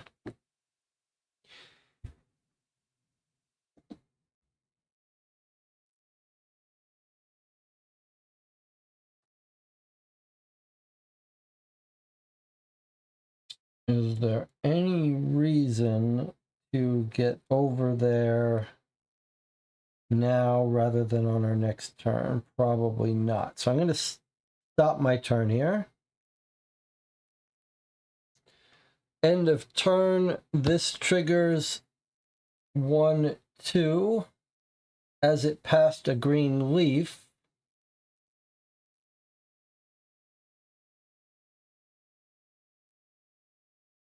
we cure a distress. So one of our distress goes away. That's that rule.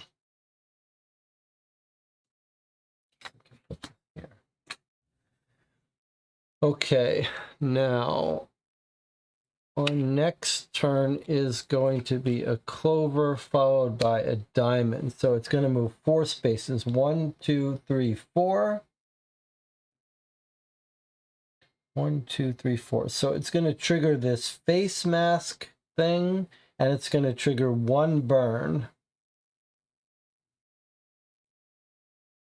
So we do not want to be on a burn. So we'd like to get all the way over here if we can. Although a burn would be 1 distress, not the end of the world.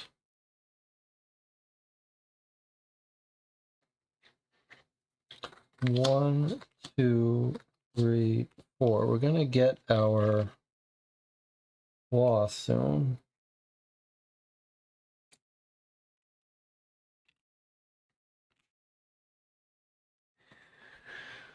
Well, lots of yellow. Actually, not that much yellow.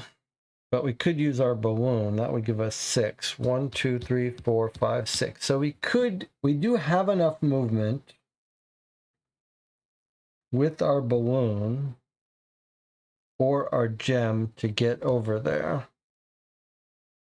And on the way,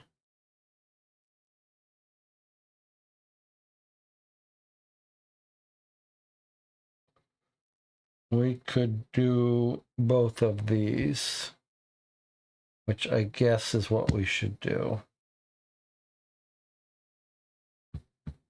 Although it's actually a little bit more problematic than that because we have 6 movement.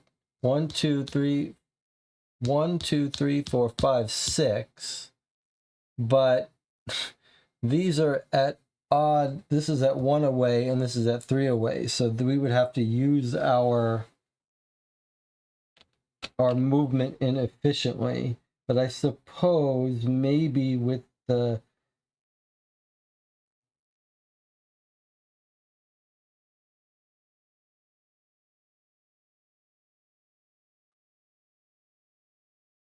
we actually have this card. It is a clover, so we could draw 4 cards. So we're going to spend this to draw 4 cards.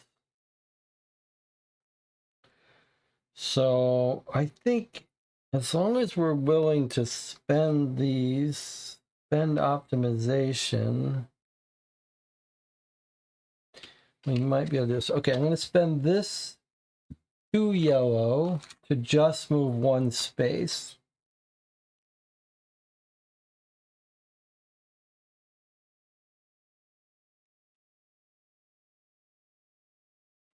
And then I'm going to spend this not to do this green action, but to draw 4 cards. 1, 2, 3, 4, 5. That will max out our hand. 1, 2, 3. Ugh, 1 is our flaw. That's too bad. Guess it's as good a time as any to get it, though. All right, so we've got 8 cards and our flaw, which needs to get resolved now.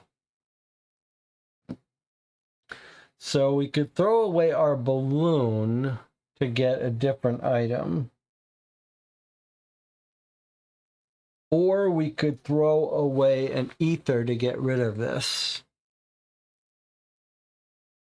What do we think about that?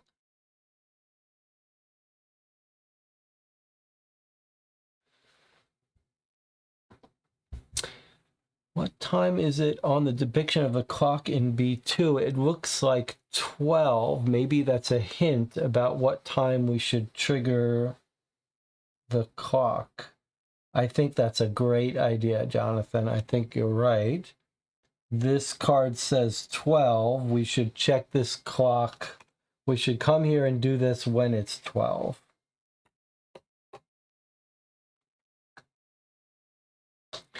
The question I have for you now, though, is what about this? Should we pay the ether? We might need the ether for our lucid dream, so I don't think we can afford to do the ether. So I think we're going to lose the balloon, and hopefully it won't hurt us. So I'm going to throw away that and take a random item from our thing. All right, well, this is not a good one for us because it doesn't give us yellow. That's too bad. Not really what we wanted. It's good for fighting, but maybe we're going to have need for that later, but not now. So we're going to have to find another way to move around.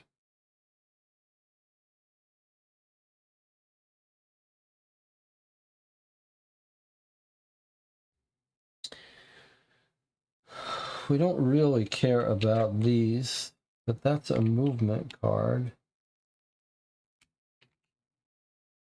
I don't want to spend that if I don't have to. 2, 4, 5. 1, 2, 3, 4, 5. So if we keep our yellows, we can do it with those. And then we can spend these as our 2 greens here for this. Okay, so I'm going to spend these 2 greens to do this and check mementos. Hopefully there won't be a monster in there. 031. Can the jackhammer help us wind the clock back?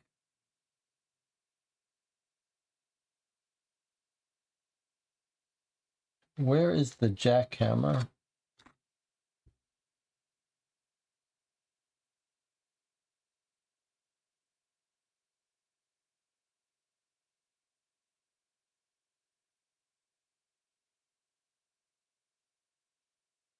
Where is the jackhammer, Jonathan, that you're talking about?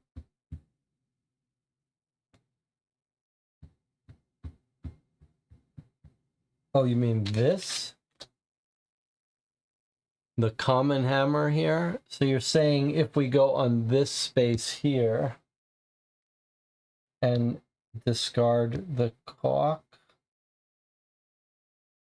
discard the current turn? Okay, well, let's do this. I paid for this. Let's do 031.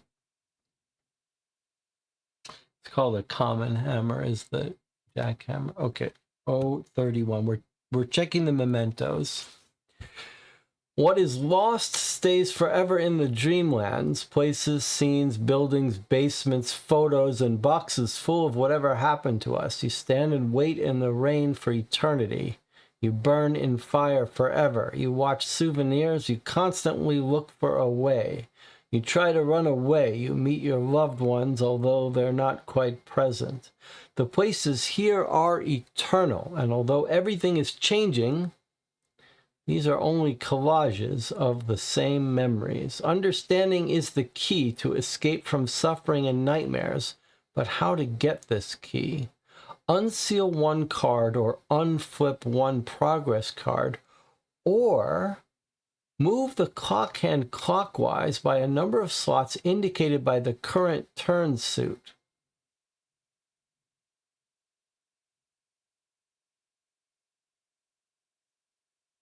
So How do you read this? Do you read this as saying we would move it and also trigger its effects? Why on earth would we do that?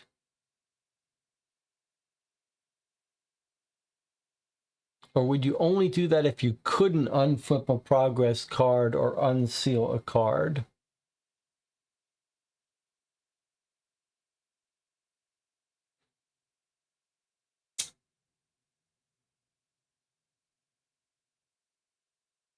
Why would you ever want to move the clock? It's hard to know if it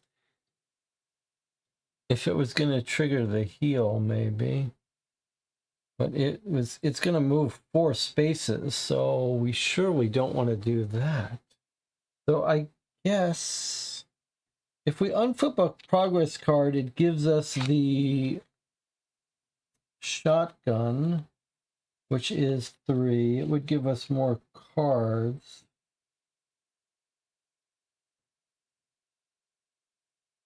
Unsealing would give us, we don't know. I guess I'm going to flip the shotgun. And then we're done with that.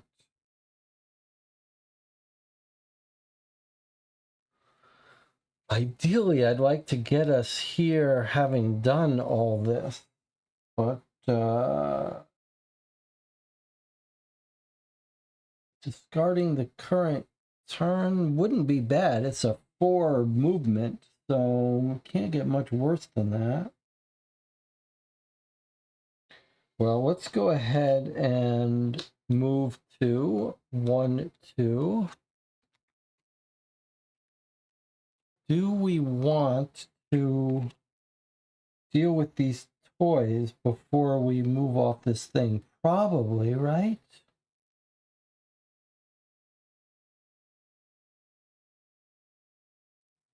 One, 2, 3. It would still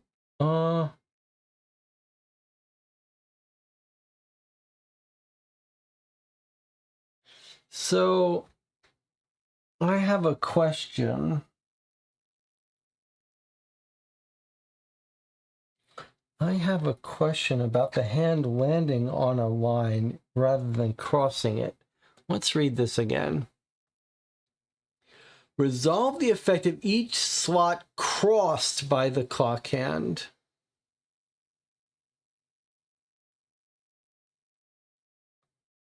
So how do you read that?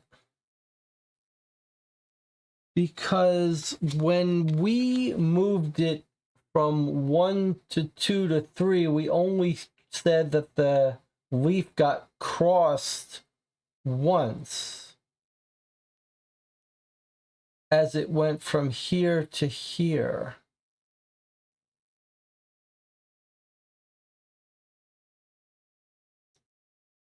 But now I'm really not sure about that rule. That is really ambiguous. Does it mean that if it starts here and goes here, we consider that crossing 0, 1, or 2 of these? Like in some sense, if you imagine drawing a line fully through it,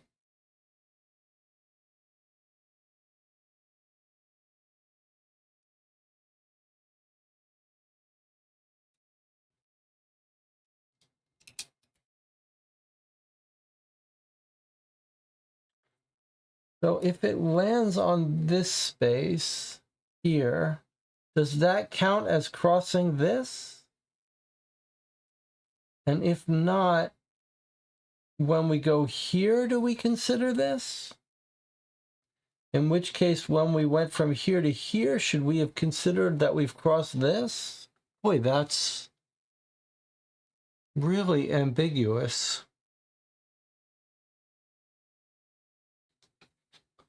That is really, unfortunately, ambiguous. This seems like something that would make a huge difference.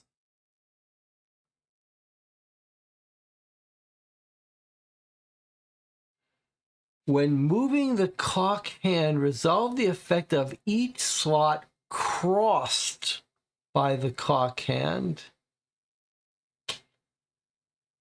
I don't understand why they can't have figured out how to make these critical instructions clear.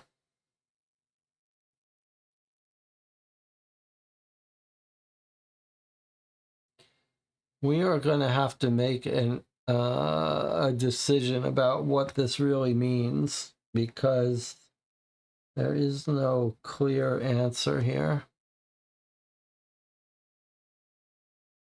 How do we want to do it? I think we should say it as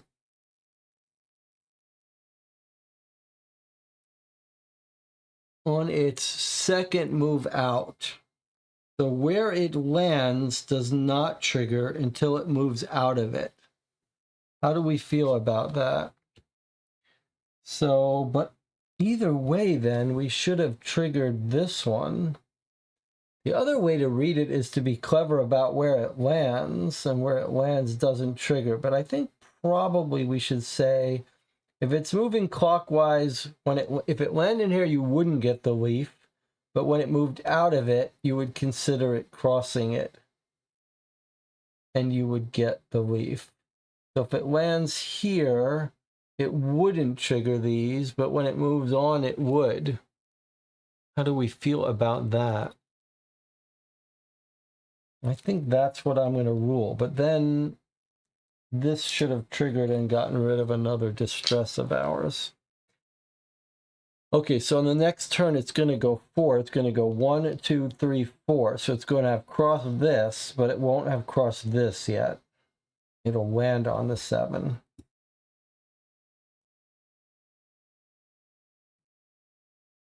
That's the best I can do. It's really kind of... It's a little bit infuriating that this is like something that should have come up on every playtest. Every possible playtest of this game had to come into this issue.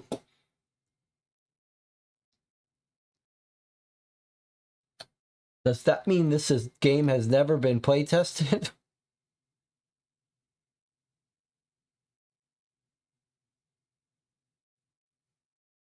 What do you mean? One... To be honest, I sort of thought it just equals the amount of turns based on the suit. One trigger on hearts. What? At the end of the turn, move the hand by the number of slots. So it's clear it's telling us that we move it slots based on the suit. So heart moves 1 slot clockwise. And it starts on the 1, so it doesn't start between them. It started on the 1. So the first click brought us here and here. That was our 2-turn thing.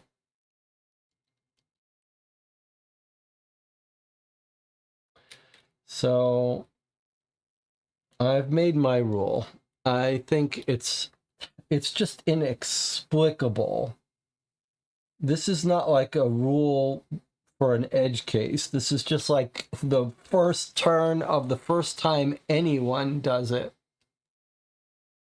You think if it moves 2 should trigger. Okay, I get what you're saying. You're saying so you're saying it moves as it goes onto a space.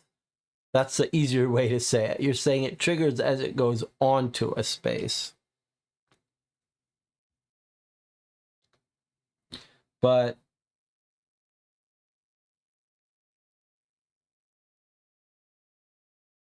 I'm going to rule it the other way. I'm going to rule it as it goes past, but it could definitely be as it goes onto a space.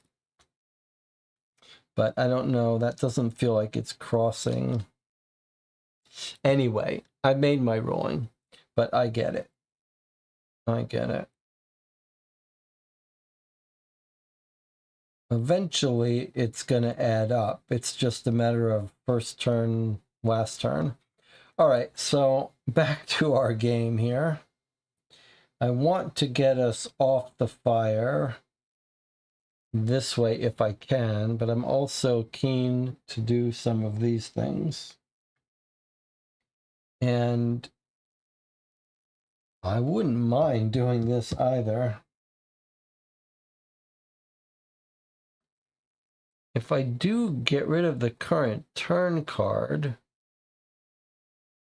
the problem is getting rid of the current turn card also gives us less time.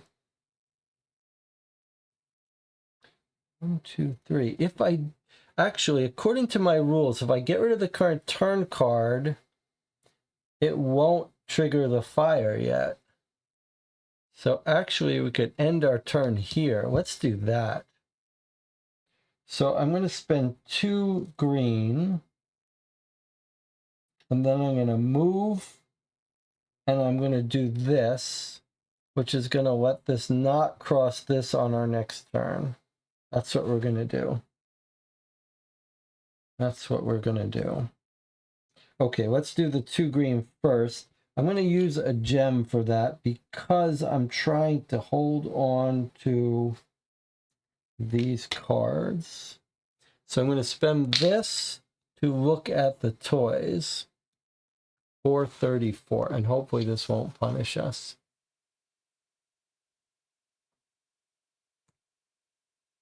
Play with me, a tattered teddy bear shouts. I'm colorful, not like the others. You have to play with me. No, pick me, a shabby rocking horse cuts in. One at a time, me first, a wooden chess pawn protests in a low voice. Choose one. Pick the teddy bear, or pick the rocking horse. Discard all cards from your hand to gain 2. Or pick the chess pawn and seal 2 cards to gain 3. That's an interesting choice. All right, well, we've got too many cards in hand. I'm not throwing them all away for 2. There's no point in that. Seal 2 cards? I think we've got too many cards sealed, so I don't think we're doing that. So I think we're just taking a single gem. Okay, pretty cool, though. We picked the teddy bear.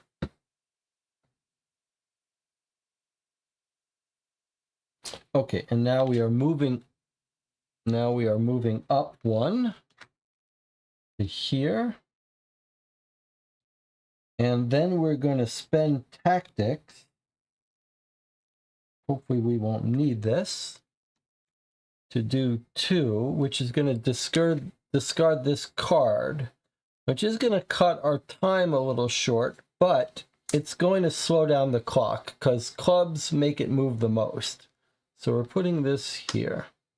Now, according to my rule, diamonds are going to move 3, which is 1, 2, 3, and having not crossed this yet, this won't trigger. So we are on a safe space here.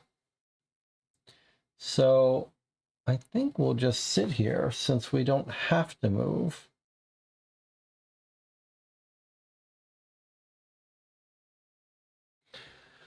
I'm going to end my turn here. The only thing we care about is diamond. Diamond suit says the clock moves 3. Oh, do I want to try looking up 317? Okay. So, yes, I do. But let's discuss. Do you think it makes sense that it's 317, or is it 31, or is it 7? And what does it say here? Let's take a closer look at this. 317, time flies.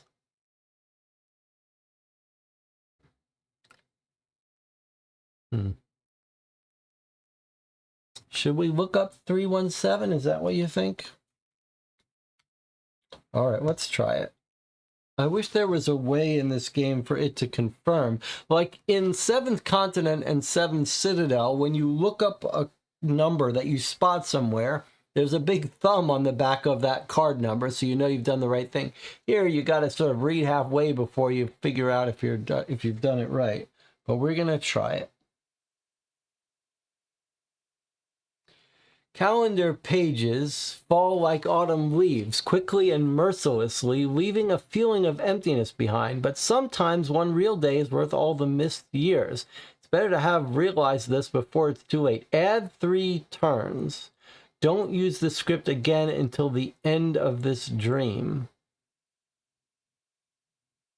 Don't use this script again till the end of this dream. That's a very weird phrase. Let's see what the book version of 317 says. It says exactly the same thing. What do you mean don't use the script till the end of the dream? All right. I suppose it doesn't really matter. We're just adding 3 turns. That gives us a little more time. That's good. We threw out a card and now we got 3 more turns. So I'm adding 3 turns to the bottom of the deck. And remember, we're allowed to see what the next turn is. So the next turn is going to be a heart after the diamond. That's good. The heart only makes the clock move once. All right, we're getting pretty lucky here. That was the... Okay, so now, end of turn. This clicks 3 spots. 1, 2, 3. And it crossed the leaf, so that cures a distress. But we're about to enter all the bad stuff. 1, 2, 3, 4. We've got like 1 more turn before we're gonna trigger catch your breath and reshuffle.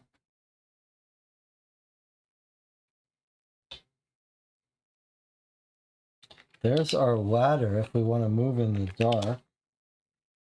Helpful huntress.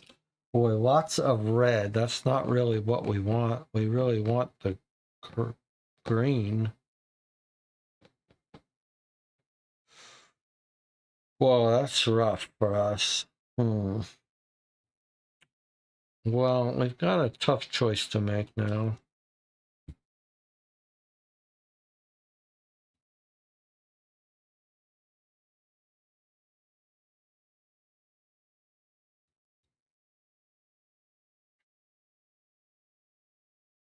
There's our ghost card that lets us draw up to our full hand.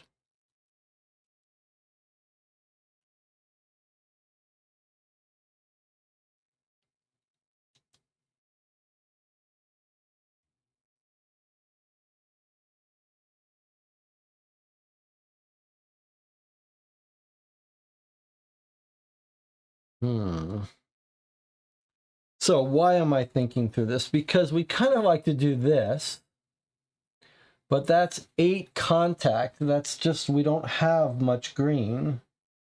So we're not in a good position for that. I think maybe we'd be better off skipping this and coming back to it, but it's so costly. Look at this.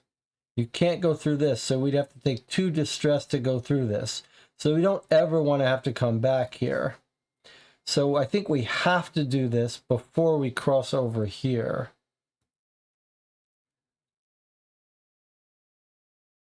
The thing is, we don't have good green for this.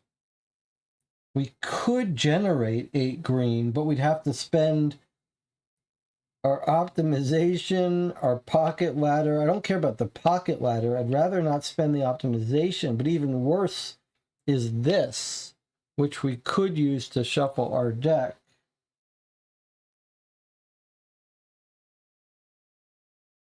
It's going to be a lot of wasted cards if we try to do this.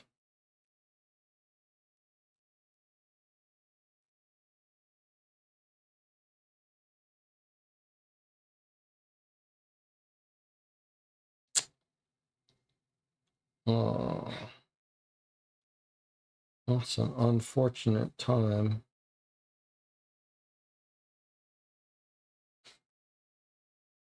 Well, you know, we really don't need to use catch our breath, and as long as we cycle back around, we might have another time for optimization. if we can get to the space that lets us rewind the clock, all the red can help us get it set up to be 12 when we trigger the clock in B2. If we can get to the space that lets us rewind the clock, so if we go to here, we move it by 1 hour.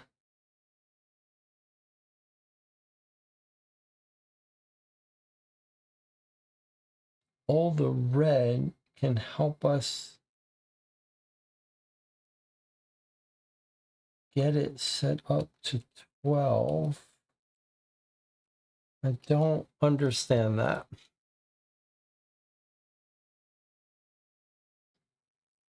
When the clock strikes 12, it would be nice to be here. Yes. The clock is going to move ahead 3 and then 1. 1, 2, 3, and then 1. So I don't really get what you're saying. I can see how hard it's going to be to pass through this, though. So I think it would be better for us not to have to come backwards, which means it would be good for us to do this.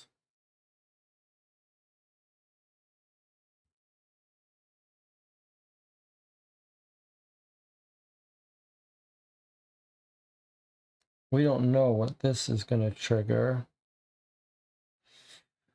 I think we should spend these, is what I think, to do this now while we're here. And so that's what we're going to do. I'm going to use this card to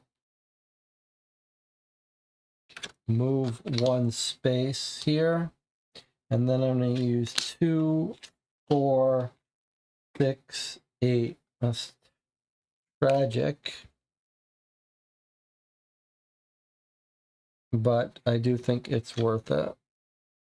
Unless Jonathan can explain to me. Sure, we can't go backwards. Okay, I'm going to spend the 8. We're going to reveal card H, looking out the window here.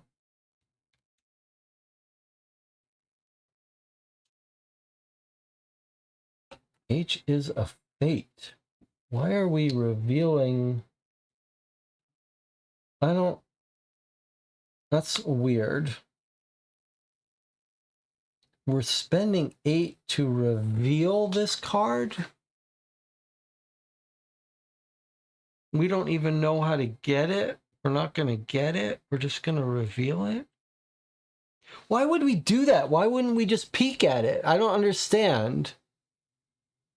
If it's a fate card, why should we? Why should we? Oh, I see what you're saying now. I see what you're saying now. You're saying it's not a one-time use. We could use it as much as we want.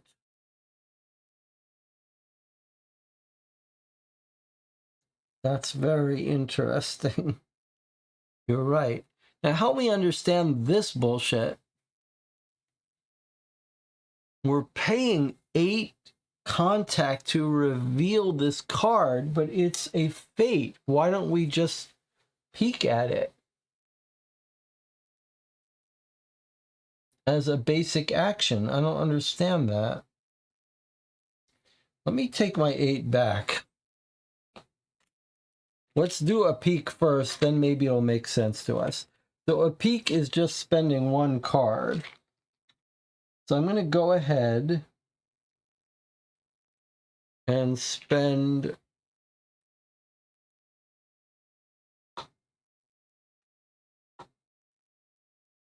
one card.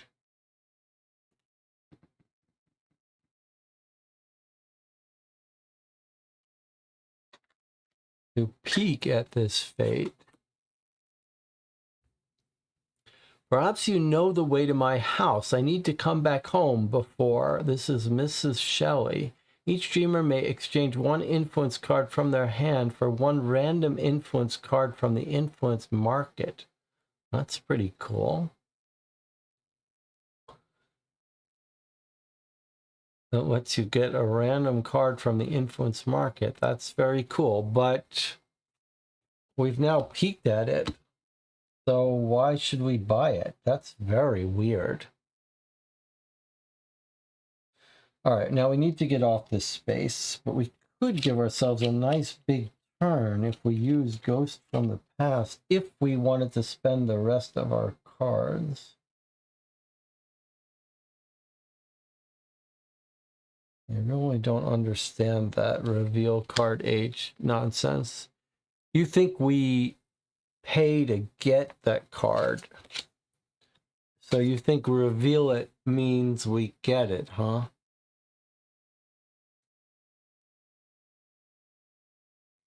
I mean, I do like this, so I am inclined to pay for it. All right, well, let's go ahead and do it then. Now that we've seen it and we see that we like it, let's pay our 8 green. I think you must be right. And then I will add this to our Fate deck. Now we're in a good position to use Ghost from the Past.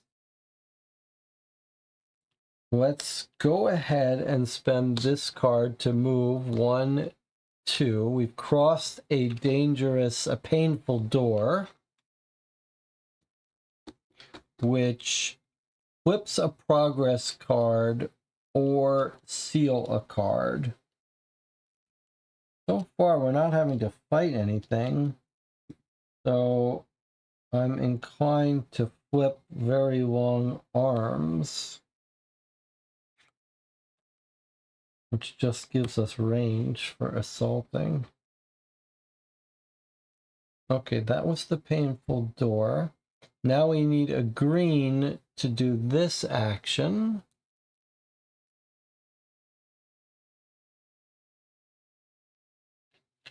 We might as well use Ghost from the Past. Steal this card to draw heart cards up to our hand limit. 1, 2, 3, 4, 5, 6, 7, 8. And now we have to shuffle and take a distress. That card is so good for us because our hand limit is so high.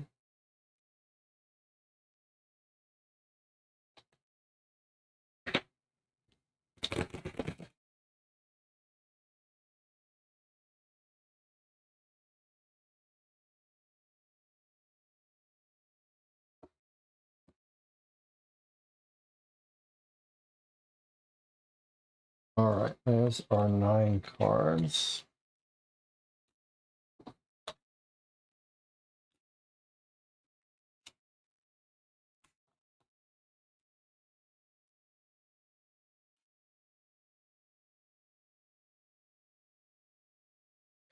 So we've got a couple of progress cards that we haven't seen much. Let's just take a look at them before we continue here.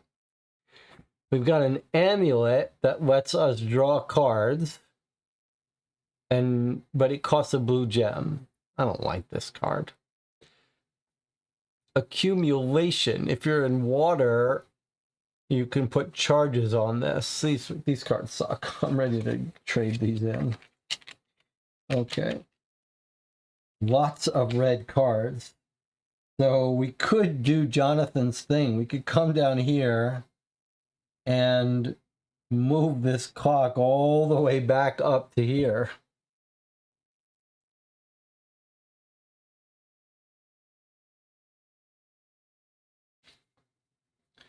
But we better hope that this unlocks something because we've got nowhere else to go. So I want to trigger this.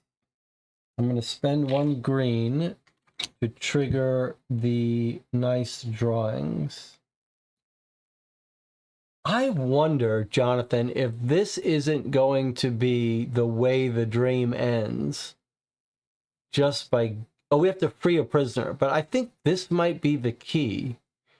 Doing this at exactly 12.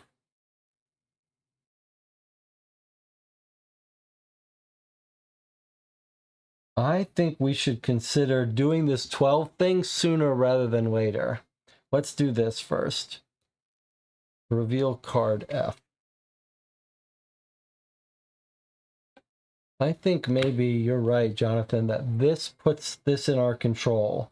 Let's try to plan it so that we can get it to the 12. Let's see what this is. Let's draw. Each player draws the prettiest and most peaceful house they can. All right, that was the thing where it wanted us to have drawing materials. Okay, I'm going to try to draw a quick, peaceful house here for us. And Jonathan, if you want to draw one on your own, we'll come back from break. What makes a nice, peaceful house? I think you've got a nice house with a nice roof and a sun beaming down. You got some nice windows. Guess you have to have a door. Nice peaceful house. Maybe you have a fenced yard. And then outside it, maybe you have a little doggy.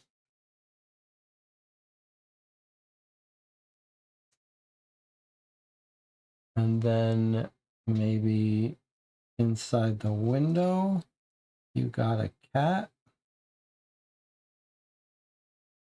with whiskers.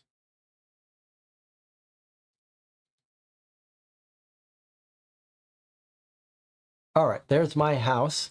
We're going to take a break. When we come back, we'll look up this script and see what happens. I'll see you in 8 minutes.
All right, so we're back. I'm going to do a slight thing here. We did reshuffle our deck. No one reminded me, but I am going to remember now that we should take the opportunity to should always be putting a charge on that shotgun.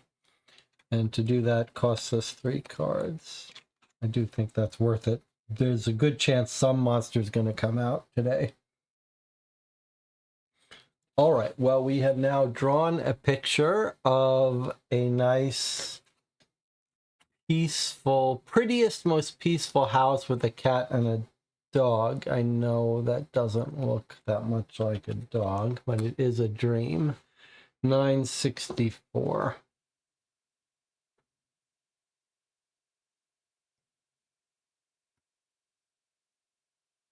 Each dreamer checks their drawing. If there's a sun, cure 1.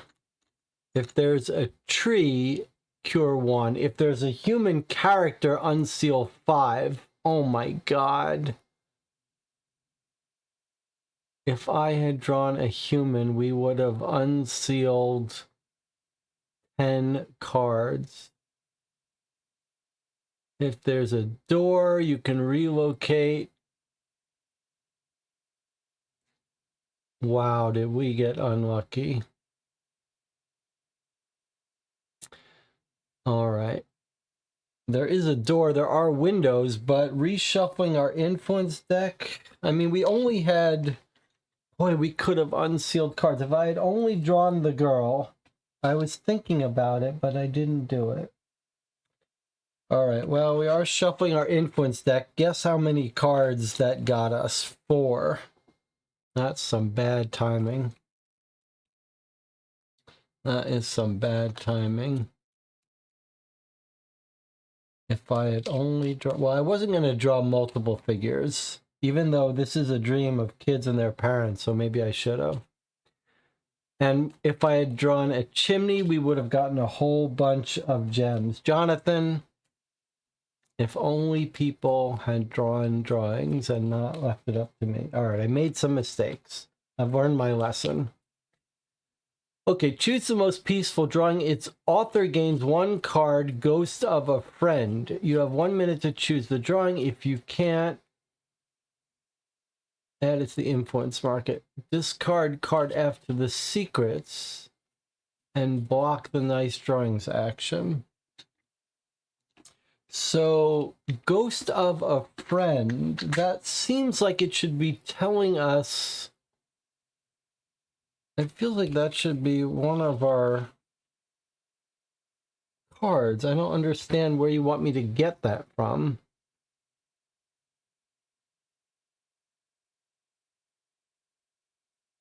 Oh, card I. I thought it says gain 1 card. It's card I. All right, so I guess it's me since Jonathan didn't do it. It's a new card called Ghost of a Friend. It's a progress card. Place the ghost in any space. Move the ghost. Entities treat the ghost as a dreamer. When it suffers distress, it goes away. So it's a lot like the penguin.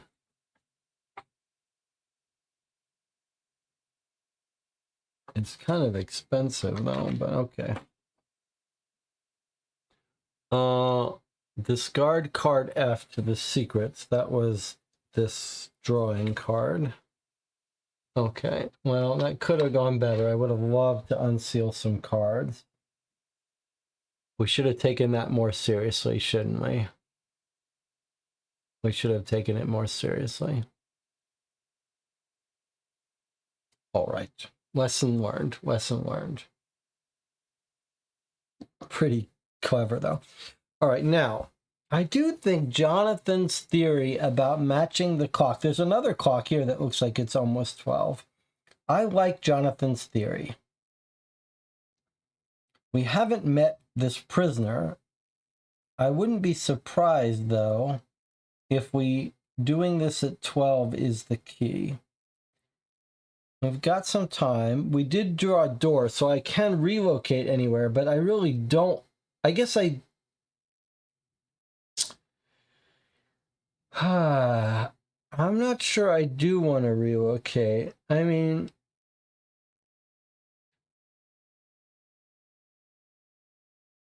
I guess I do. Surely we're going to have to use this to line the clock up so that it hits 12 exactly. So I guess I'm going to relocate here without penalty. Now, what I'm afraid is that a bad guy's going to come out with that face in a box, and we're going to have to fight it. But I don't see any way to avoid paying some of these costs again. And it feels like this is what we're going to need to do to catch the clock on 12. We're going to have to adjust it by something.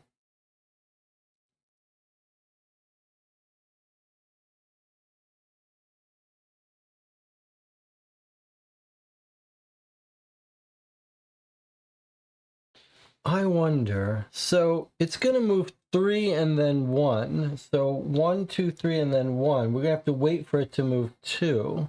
Unless we can rewind it all the way back to 10, and then it moves, or 9, and then it moves 3. That's too far. 1, 2, 3, 4, 5, 6, 7, 8, 9. We'd have to move it back 18 red. Surely we're not doing that. So let's just try to get prepared. I'm going to spend this card to gain 2 blue gems because we're on diamond phase. Let's just try to prepare ourselves. We're going to use some of this wrath to adjust the clock once we see what it's going to come out to. Surely an enemy is going to come out soon. We are a bit maxed out, though. Can we spend any of these cards? We're going to need green. We're going to need yellow. But we don't need that much green.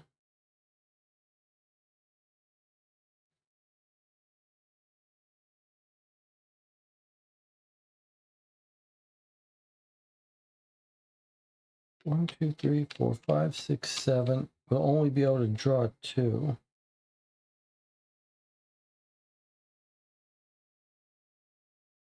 I don't have anything better to do, though.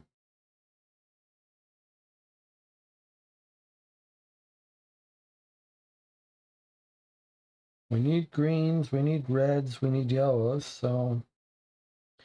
All right, well, let me just stop here. It'll slow down our time anyway. You also have the hammer.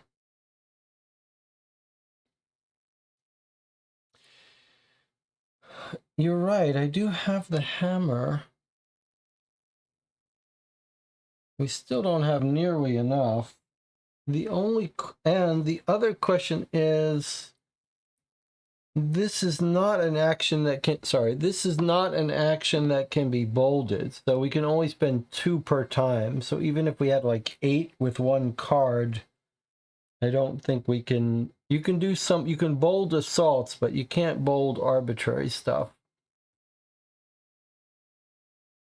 So I think trying to get it back 1, 2, 3, 4, 5, 6, 7, 8, 9, 18. I just don't think we can pull that off. I mean, we could get 3, 4, 5, 6, 7, 8, 9, 10, 11, 12, 13, 14. I don't think we can quite do it.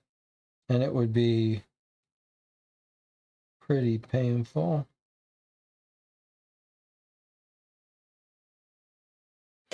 I think we just have to survive. We got lots of turns. Nothing bad's happening yet. We gotta, once we see what this next card is, we may be able to do it. So we're gonna stop our turn here.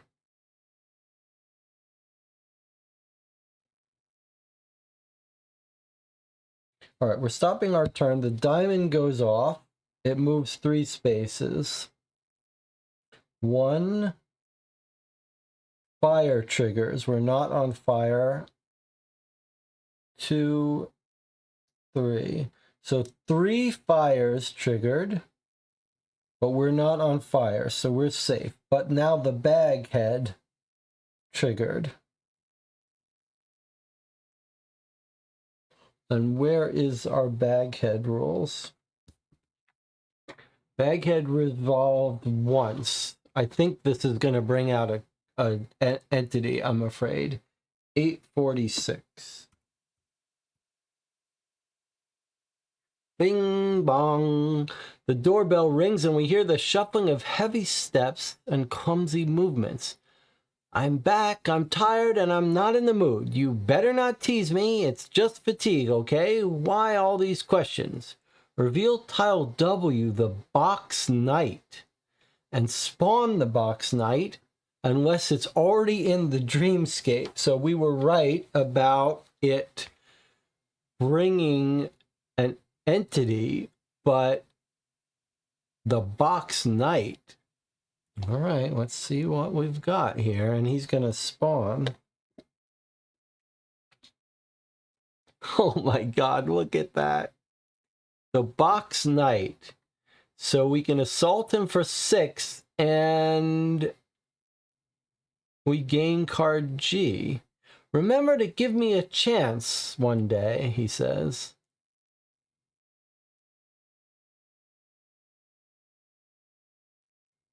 And then it says he can morph. He will injure us and paralyze us. And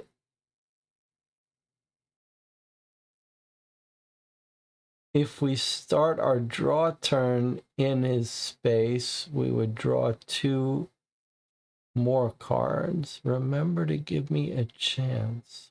Okay, the box knight is a figure. Let's see if we can find him. Okay, here is the box knight figure. Got a little shield in his hand. Pretty cute. Okay, where does he spawn? He must spawn here in the mementos. And he comes on to the table. He only moves 2, so he's going to have a hard time getting to us anytime soon.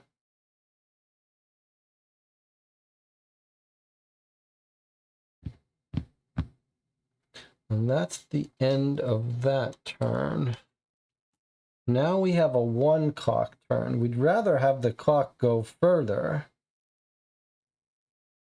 Let's see what the next turn is. Oh, it's another heart. That's not... That's... Time is going slow just when you don't want it to go slow. So in 2 turns, it'll be on 11, and we can't push it further. However, we could get rid of these turns. But that's dangerous. It's dangerous. Why is it dangerous? Because we'd have to go all the way here to get rid of a turn. Without knowing what was going to come out, we probably have to go back here, adjust it, and here. I think we're probably better off just waiting here. Let this guy come all the way down to us. And by the time he does, we rush up here and do that. So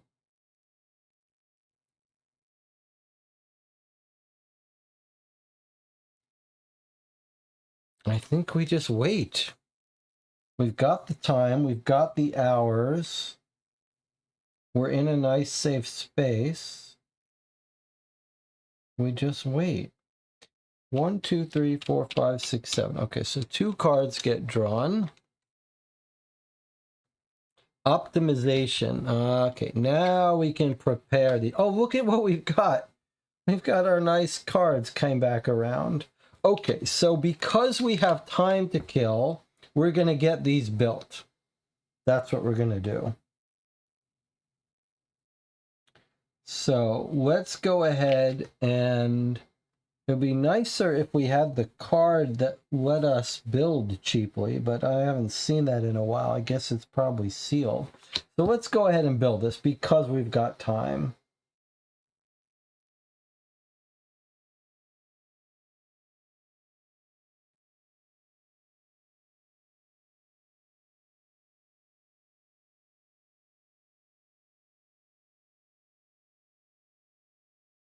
I don't love that.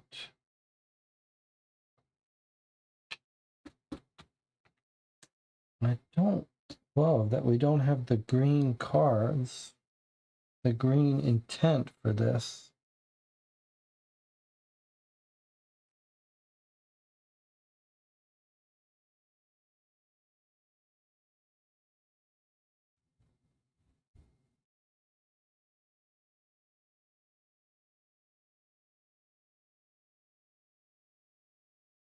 Guess I could be looking at this.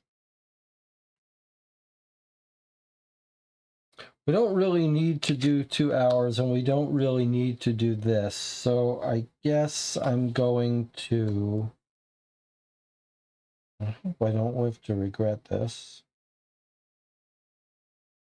So I'm going to pay for this. I'm going to spend 4, 5, 6, and take a distress, which is not so bad because we have no distress, to place this optimization card. 1, 2, 3, 4, 5.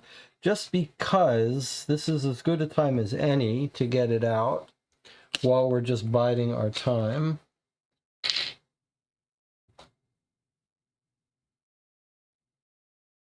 We could bring out the locker, but the locker is just so expensive. It's hard to ever justify it.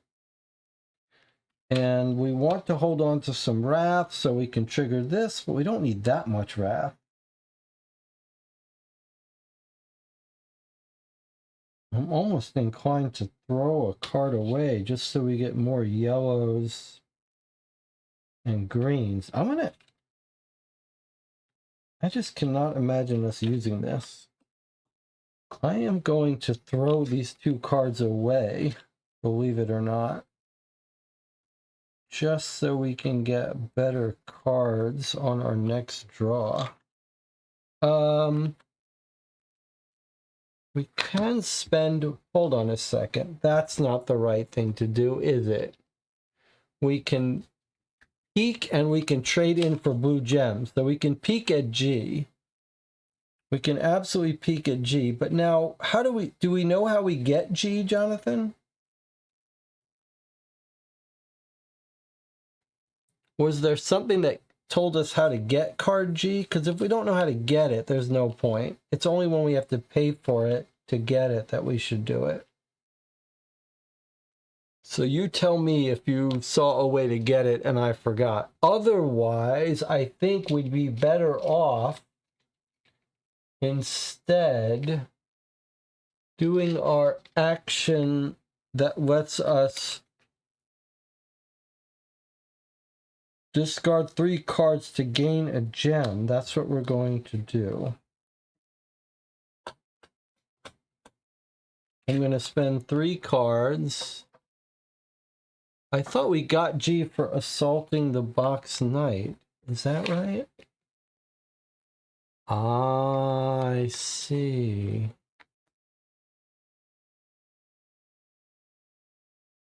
It would save us. Well, let me do this first. I'm going to spend these 3 to get a gem, just because it's possible. 3 for 2.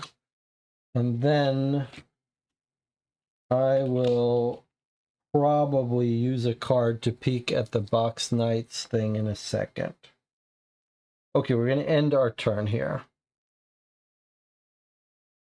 The clock clicks over to 10. Passing the 9, if we were on a dark space, something would trigger. Now the box knight goes. He gets 2 more things. This could be dangerous for us. This could advance his movement. Let's see. 2 morphings. +2 seal and +1 range. Okay, well, he doesn't care about sealing, but he definitely cares about ranging.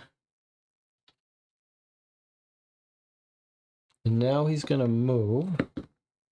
Normally he moves 2 and he got his movement. So he's going to go 1, 2. He's certainly approaching us. And now he does basic effect if he's in range 0, +1 if he's within range 1, we would be paralyzed. We don't want that. But we dodged that bullet. Okay, this turn is over. Now this is the key for us here.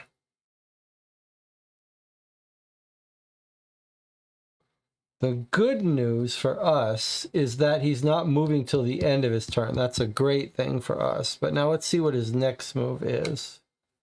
Diamond. Okay, so now here is our scheme. The next clock it's going to go to 11. And then after that, it's going to go 3, 12, 1, 2. So we need to push it back 2 movement so that actually it would be better for us if we just remove this here and let the diamond click it 3 moves and push it back once. So we could push it back twice and then catch it on 2 turns, or push it back once and get rid of this card. And then we could do it in less turns, which would be better for us, probably. All right, let's draw up. This is all resting on the idea of waking this clock up exactly at 12. All based on Jonathan's idea. I just realized the wooden doll by the 31 and the little girl, one of those images on the card of mystery. Is that right? Ah, you are absolutely right. All right, let's do this. You are absolutely right. That is a great observation.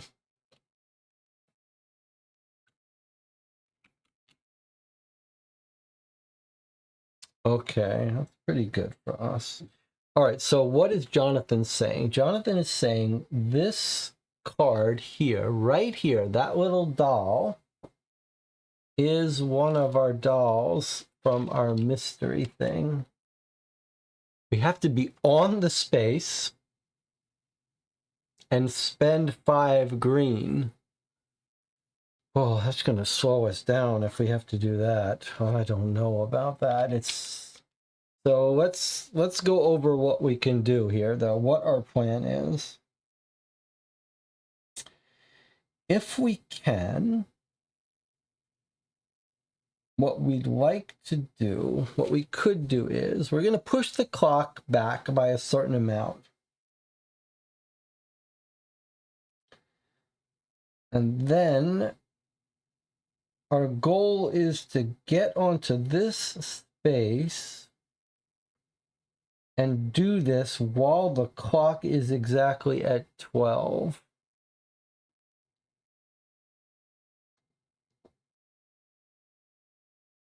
There are 2 ways to do that. We can either take 2 turns to do it and let both of these go off and push this back 2 spaces here.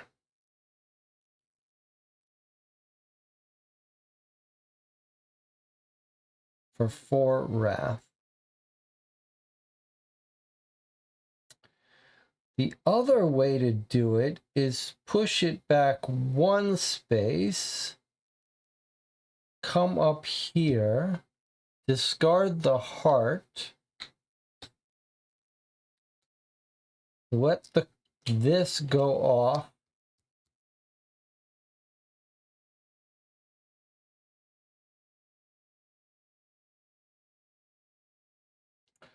that's much harder. There's one serious, well, there's 2 serious plans. We're gonna have to, I don't think we can do it in 1 turn. I think we're better off letting both these clicks go and killing the box knight. and giving ourselves 2 turns. I think that's the way to do it. Okay, especially because this is good for us because he's not going to be able to reach us. So that's what we're going to do. We're going to do this in 2 turns. So that's going to go off 4 spaces. 1, 2, 3, 4. So we need to click back time twice. So I'm going to spend 2 wrath twice here. So here's how we're going to do that. We're going to spend this card, and we're going to throw these away.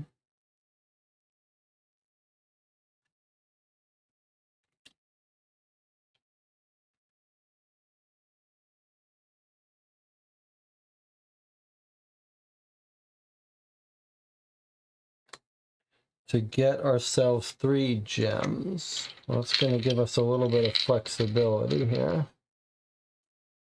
And now we're going to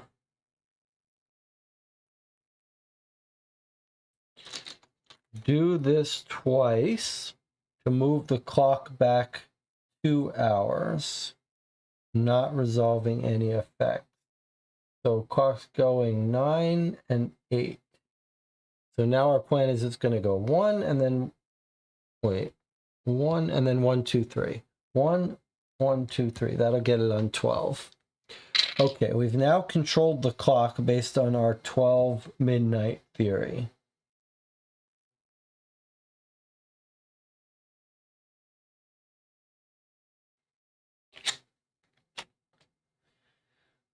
We know he is going to try to attack us. He won't reach us, and then he's going to move.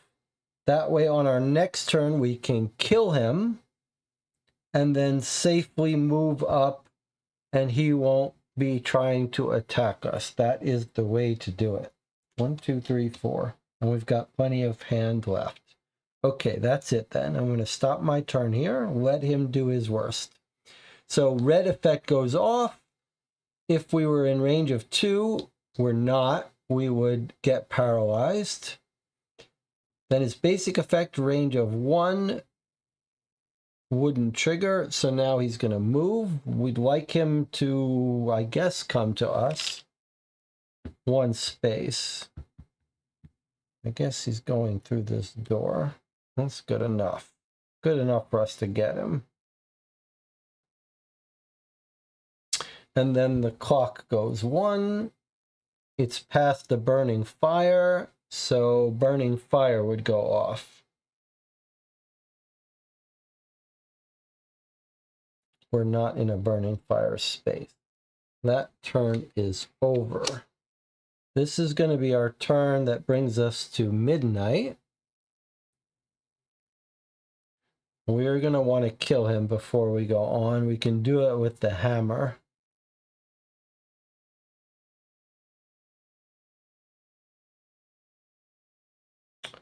Let's draw our cards. 1, 2, 3, 4. No flaw. That's good. 1, 2, 3, 4. All right. We're going to move to I guess we don't really care about moving exactly to. I'm going to move 2 onto the spot with the knight.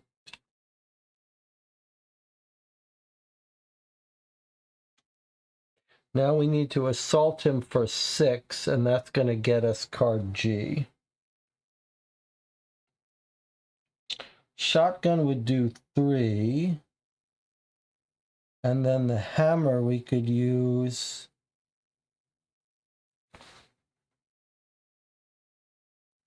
for 4. That would be 7. Is there any reason we don't want to use that? I mean, the hammer could be pretty powerful. It'd be nice not to have to use that.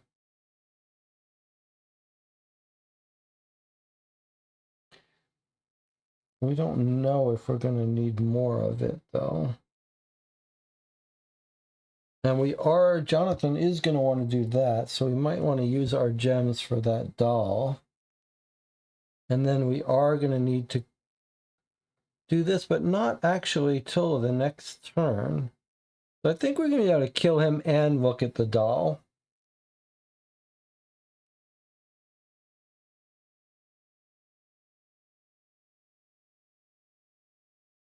I do like this tactics card, though.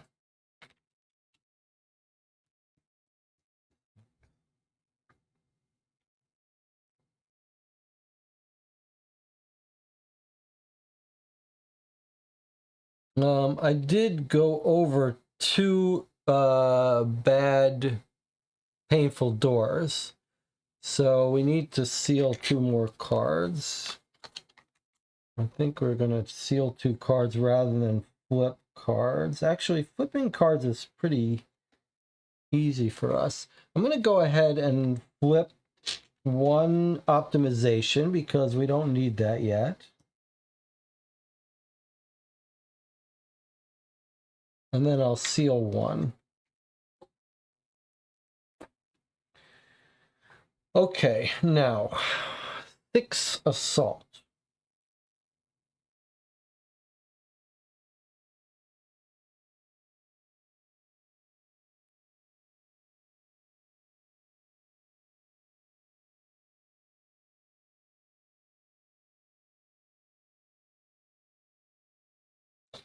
Six assault.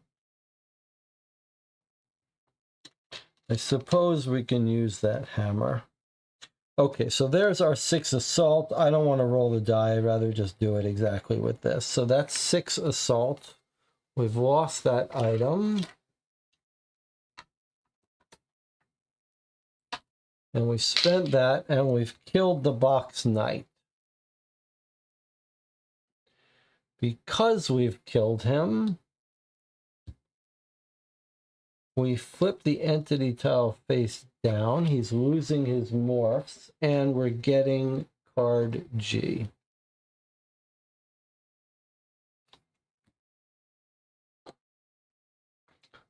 No, no, no. More no's than you can count. Block one step on the current turn card or gain a gem. But we don't do that now. This is a card we're getting into our deck. Look at how weird this card looks now in our deck. This hand-drawn card. It's called No, No, No. You just block a turn, a step, or you gain a gem, and it's 3 green. That's a wonderful card that we've just gotten. All right, I will put that in our discard, I guess. Although maybe it should go in your hand. What is the actual rule if you gain an influence card? I guess it should go into our hand thematically. It makes more sense. I just don't remember what the rule is. You happen to remember, Jonathan? If Ghost Drive was here, he could tell us.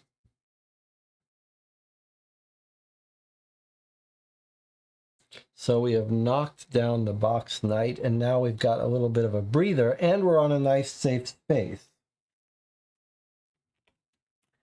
We do want to go up and get that doll. In fact, we don't care if we're on burning space. We're actually safe on burning space because it's just going to click by nighttime. So we might as well go up here and do Jonathan's doll.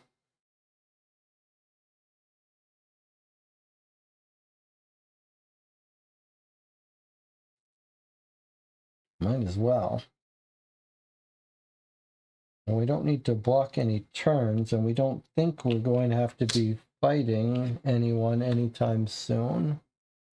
So I'm going to spend 2 yellow. Actually, I want those greens. So I wonder, I want the greens for the doll. We need to spend 5 green for the doll.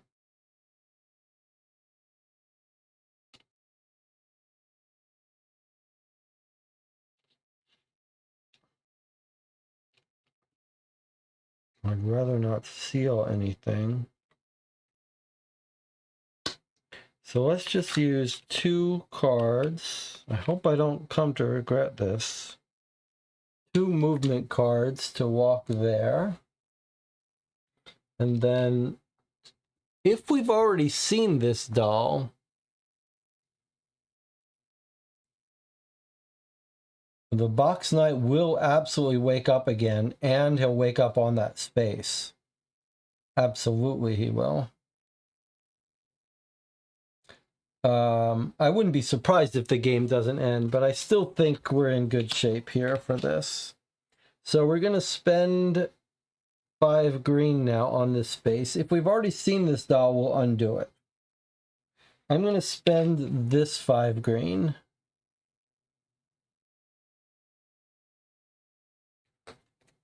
So I've taken the new card into our hand. 5 green once per turn, 274. And if we've already seen this, we'll undo it. I think this is how we got this. I think, or we got it, or we got something similar. Did we already get this? I mean, we did get one of these tokens before. When we pay attention to this doll, she awakens and in a barely audible voice starts whispering. I think she wants to help us, but how much can such a small thing help us with anything? Her soft voice raises slightly higher. She must be angry. We must have judged her too quickly. Choose one. Discard all morphings, block 1 step from the current turn, or paralyze an entity. Did we get this, or is this just similar to one we got before?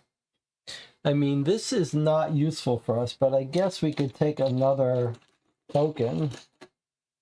I feel like we might have gotten this already, though.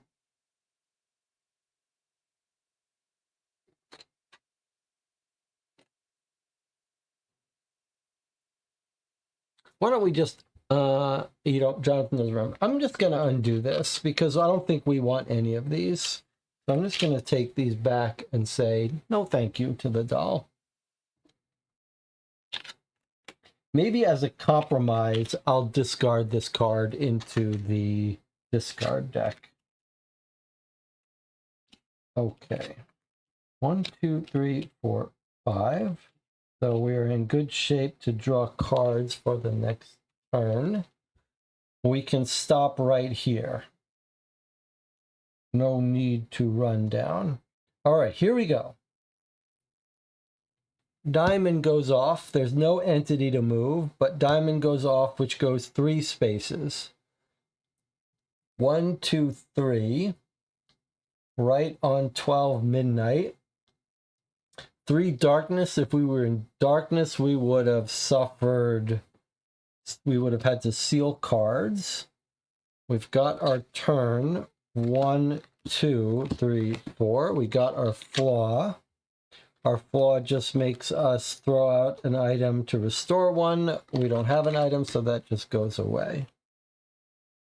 And here we are ready to try Jonathan's plan.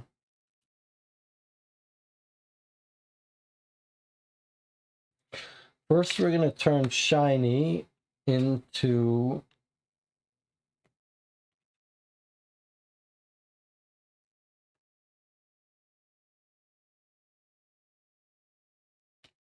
into 3 gems.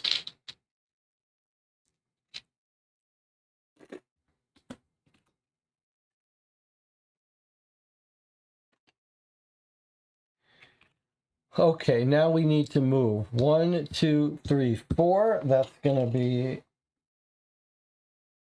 2 of these. We'll hold on to the others in case it's an emergency. 1, 2, 3, 4.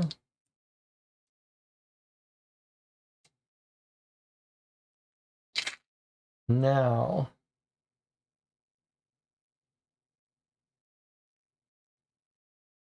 is there any world where we need this pocket ladder? Yes, there is a world. Like, we're on darkness. This is dark. And if this brings out some tile far away that's dark, we would be able to use our ladder to do it. So let's not spend these green.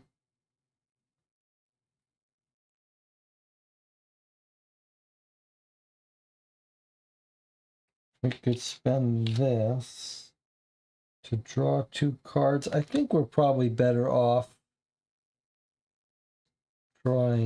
spending this now to check the clock. But we should say that this goes away.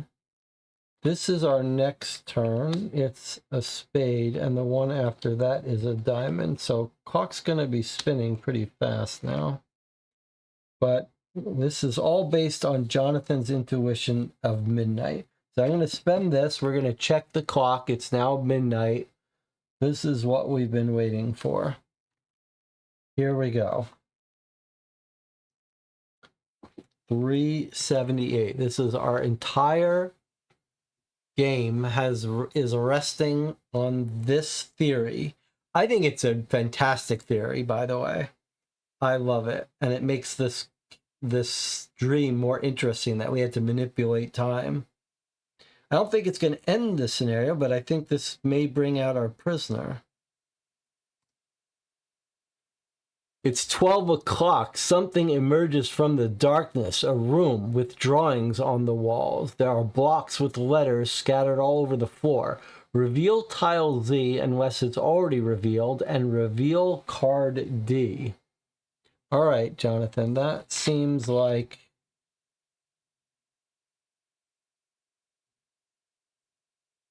But we don't have a tile Z. Z's already out. Z is this one.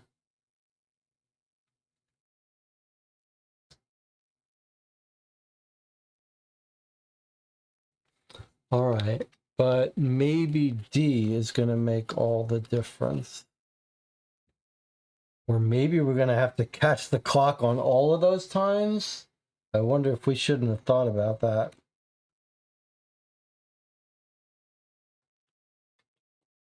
Here's card D.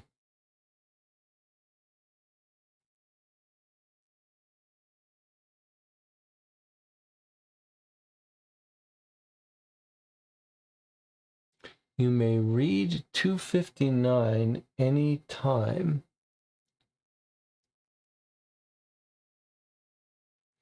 All right, so let's look at this for a second. What do we see?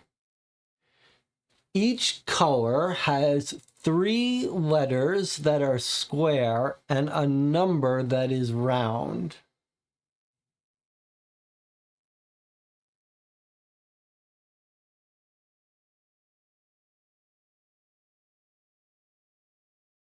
And I note that the numbers are all potential clock times. L-I-L-I-L-L would be ill, 3.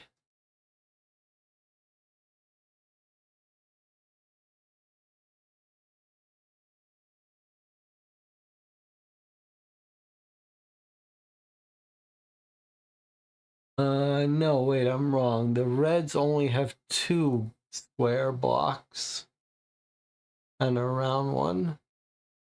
SU2.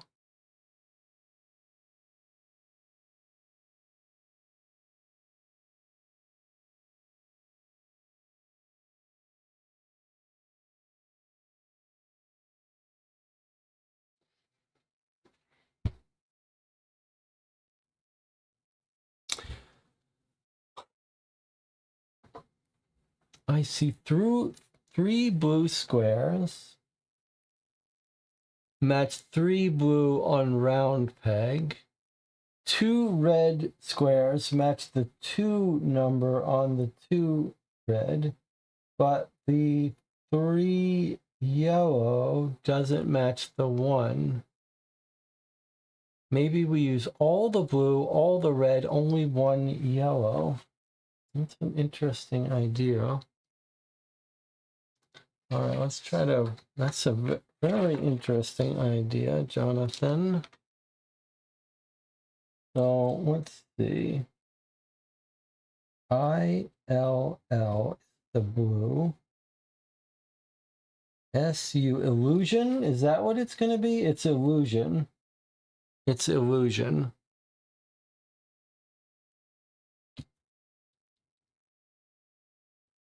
ILLUSION is illusion. With the blue 3 for ILL. The 2 red for US, and the ION 1, 3, 2, 1.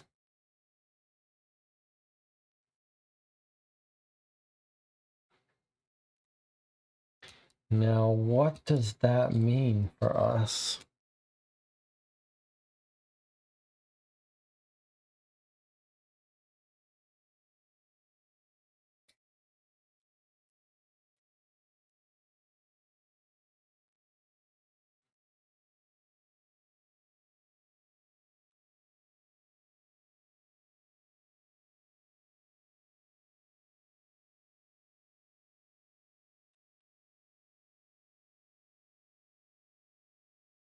So here's something we don't know.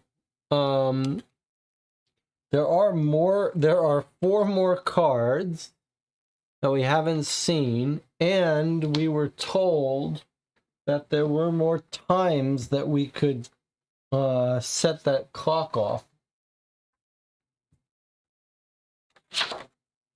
Where is that list of times?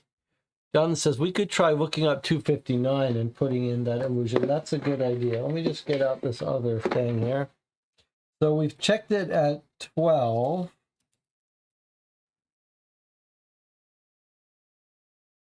We might also try checking it at 3, 6, or 9. It's not going to be so easy, though. I do think we should look up 259 and see if we can put illusion. But what the hell are the numbers for? 3, 2, 1. All right, let's try looking up this time 259 anytime. There was an inscription. Someone mixed up the letters. Guess the 3-digit code and resolve the corresponding script. All clues you need are on this card. Choose wisely. There's a penalty for those who make mistakes. If you need hints, each dreamer may suffer a distress or seal a card to read one of the following. Okay, so but now we do know what the 3-digit thing is, right? Because we've spelled out illusion, which gives us a 3-digit number, 321. So Jonathan intuited that that's what we were going to have to do, look up 321, but now we don't even have to guess. It's clearly asking us what our 3-digit code is. Okay, here we go. So 321, we don't need a hint. Illusion. It's here trying to overshadow or at least twist the truth. It's time to pass through these false curtains no matter what is behind them. Reveal card B.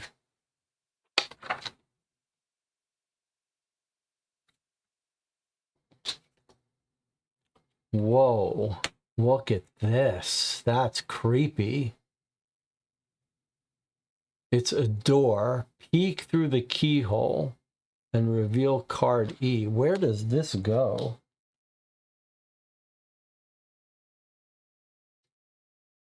What card is this on? It just says, oh, no, I don't see. I thought it was part of that. Where is this? Aren't we supposed to have a letter number to tell us where this goes?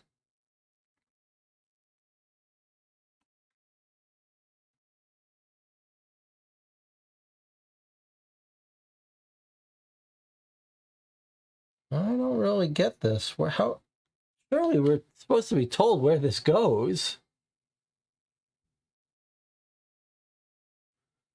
Reveal card B.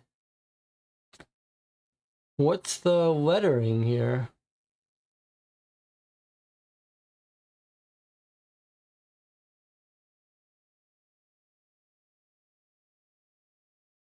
Can you match up the darkness and fire symbols?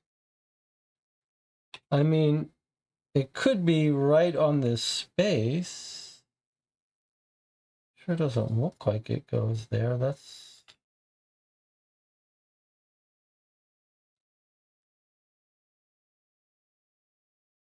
weird. I mean, you would think we would match it up with the art. It's matching this bed. It is matching this bed. It's just like it's the same leg angles as this bed and this chair. So actually, it seems pretty clear it's here. So this person dreaming is actually here. They're being held down, so it's actually going right there. Creepy. Unfortunately, the box knight is going to come out soon.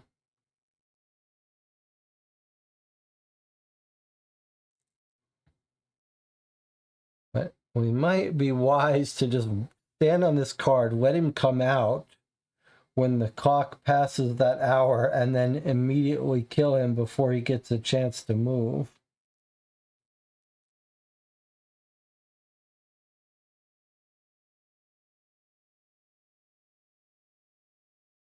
So we're actually in some good time, but the next click is going to bring out the box knight.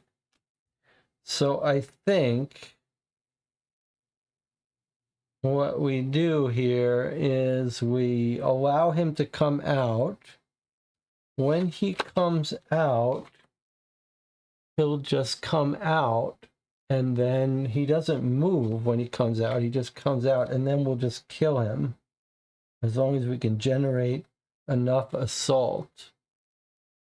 What about using the pocket ladder? We could use the pocket ladder. We absolutely could. We absolutely could.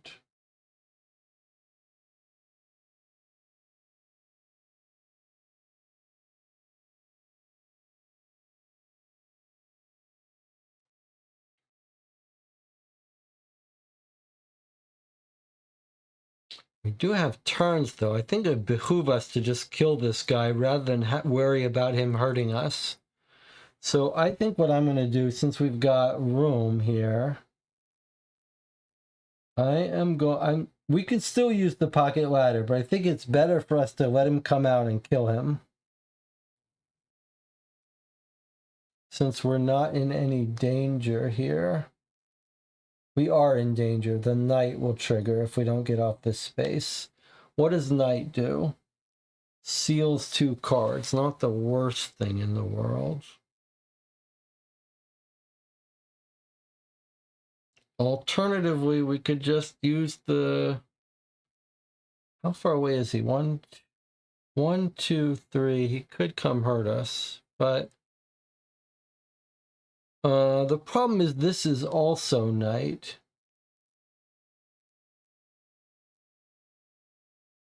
Peek through the door.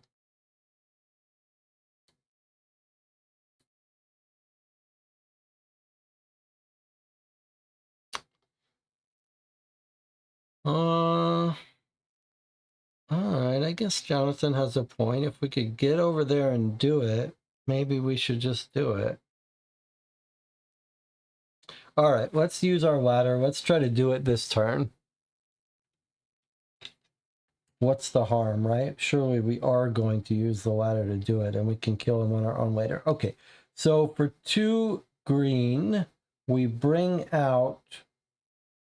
No, not for 2 green. We just use our pocket ladder to bring out 235B.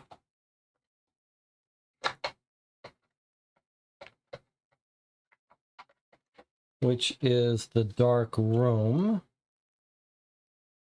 We teleport ourselves in any space, which is here.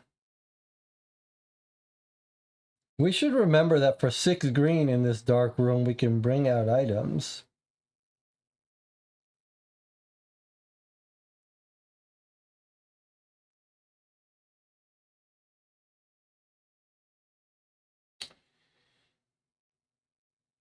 Okay, and then we are going to spend a yellow. Spend a yellow to relocate out into this dark room. Finishing that up. And then we are going to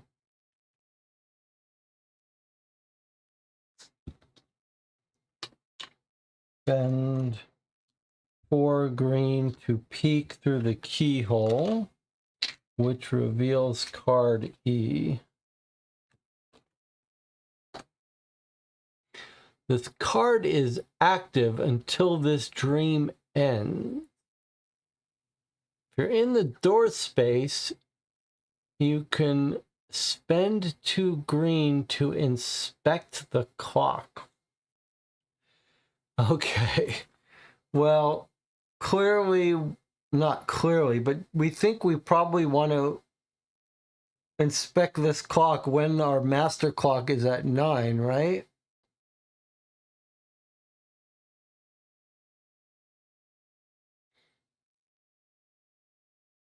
Boy, we're gonna have to wait a while to get this to come back around. We can't advance the clock.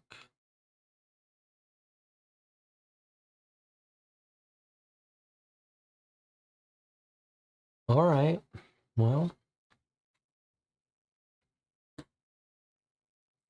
here we are. There's not much we can do now. We're on this dark space. I guess we're just gonna let this darkness hit us. Can't easily get off it. That's not quite true. We do have gems. We could get off this space. We probably are going to have to come down here. It's going to go 5 spaces in the next turns. 1, 2, 3, 4, 5. And he's going to be out. We're going to be doing the same waiting game again. Okay, I'm going to go ahead and spend a gem to move 2. Assuming we are going to guess this thing about setting it to 9 again. Okay, so we're going to go 2 spaces. We don't have to go through the painful door. We go through this door. We're just going to hang out here. We still have 1.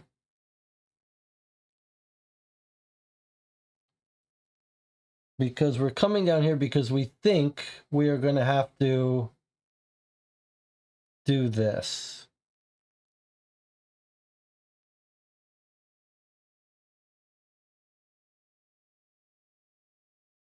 Well, hold on a second. Let's rethink this a little bit. Because we do have an alternative, I plan. I mean, we have to have it circle back, right? There's no way for us to get ahead of this and move it back.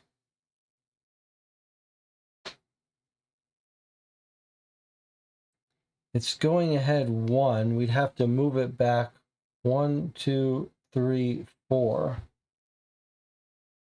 We'd have to get 4 red. We can't do it. And discarding a turn doesn't help it. Okay, so we're going to go here.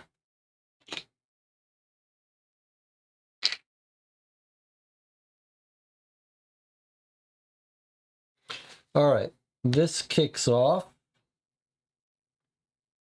It's a spade, so it goes twice. 1, 2.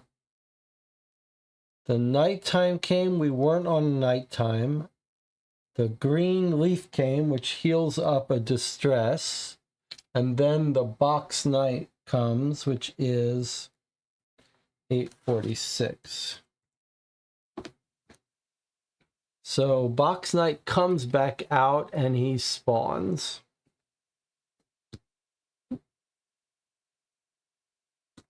So we have to deal with him again. That turn is done. Next turn is going to move 3. Let's see what comes after that is 4. So let's see where that puts us. 1, 2, 3. 1, 2, 3. 1, 2, 3 for the diamond. 1, 2, 3, 4, 9 p.m. Okay, so the good news is we are not going to have to mess with the clock. We just have to wait 2 turns. This guy is going to morph and then roll. So he's going to bring himself close to us. That's fine. So we'll just sit here, wait for him, and plan to get up here in time for this to... in time for us to do this. So I think we're going to be okay here. I think we're going to be okay here. Let's just make room for this. Jonathan says, this game might be taking a turn to overstay its welcome. Yes, it might be, but I think we're going to be able to do this very quickly. So we're going to end our turn here. Not we're going to end our turn. Sorry, I'm going to take my turn, but I'm just going to draw cards. There's really nothing I need to do. 1, 2, 3, 4.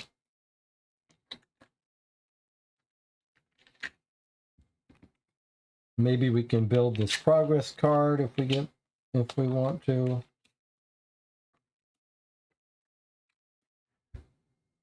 All right. We know we need to get here eventually. We would like to be closer to this guy to kill him, but 1, 2, 3, 4, 5, since we're he is gonna morph though. He could make it so we don't have an extra 2 cards for our hand. So because of that, it would be better for us to move. So I'm going to spend this, and I'm going to move 2 right here onto this space.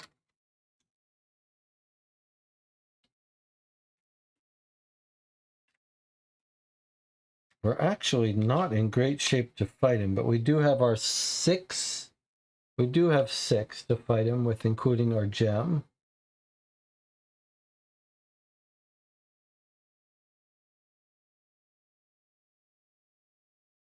And we could fire wings him. All right, so I'm going to stop here. And then he's going to go. So basic effect goes off, which is just range of 0. Blue effect, he adds 2 morphings. Now, if he kills our masks, that's going to suck. But what are we going to do? Range and mask. Okay, that's terrible. That's terrible. I wonder if I should have done something to stop that. Okay. Well, now he's moving. This is sort of good. The faster he can get to us, the better. 1, 2, 3, 4. He's already on us. Okay, so that's that. But he doesn't do anything when he's on us. Okay, so now this clicks, which moves the time 3 spaces. 1, 2, 3, which would heal 2 distress, but we don't have 2 distress. We could paralyze him, but we don't really care as long as we kill him now. But we're only allowed to draw 2 cards because we've lost our mask ability. So here we go.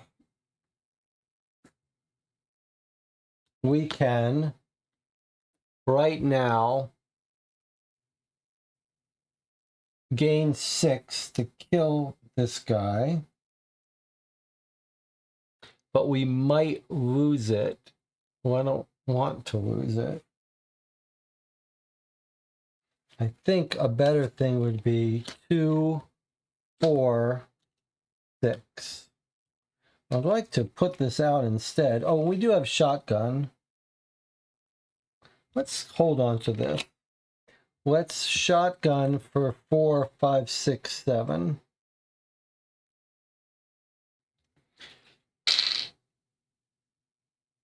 Then we don't have to lose this. And we've killed the box knight again. And that would get us G, but we already have G. But now the mask stuff goes away, so we're fine. And we can now... Okay, so here's the problem for us if we stopped here, but that's okay. We're going to be able to avoid it. If we stopped here, the diamond we're done with. The clover is going to go next. 1, 2, 3, 4. That's going to bring us in. All right, so we finished with this. So now the problem is that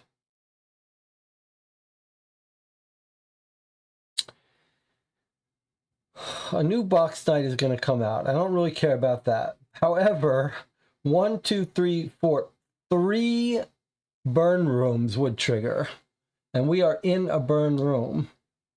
So if we don't get off of this space and go someplace safe like here, we will get hit by 3 wounds. So I think we need to go here and then go back there. But it's dangerous because I think we're going to be okay.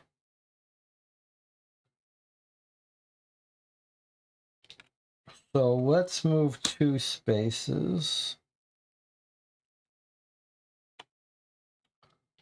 Let's use these 2 cards. Are we going to need to be able to fight him again?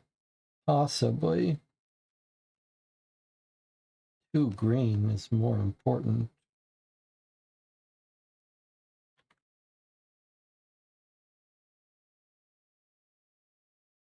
Surely we can kill him without needing to seal this card. Ignore the current entity effect. I guess we don't really need that one. Okay, I'm going to spend 2 cards of any cards because we have run to live to move 2 spaces. That's just to get us off the burn space here. Okay, now this would trigger, but there's no entity, so it doesn't. Clover comes out, goes 4 spaces. 1, 2, 3, 4. 3 burn rooms, but we're not on the burn rooms, and a new box knight comes out.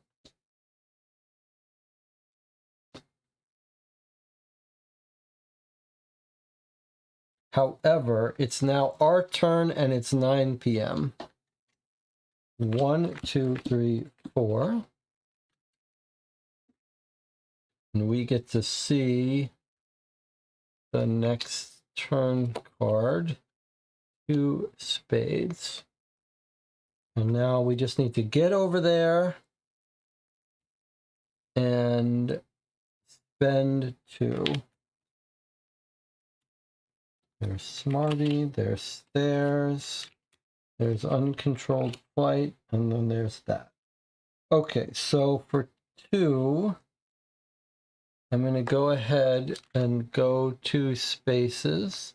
And now I just need 3 green. Here's our 3 green. And, sorry, we only need 2 green, so I'll just keep that one.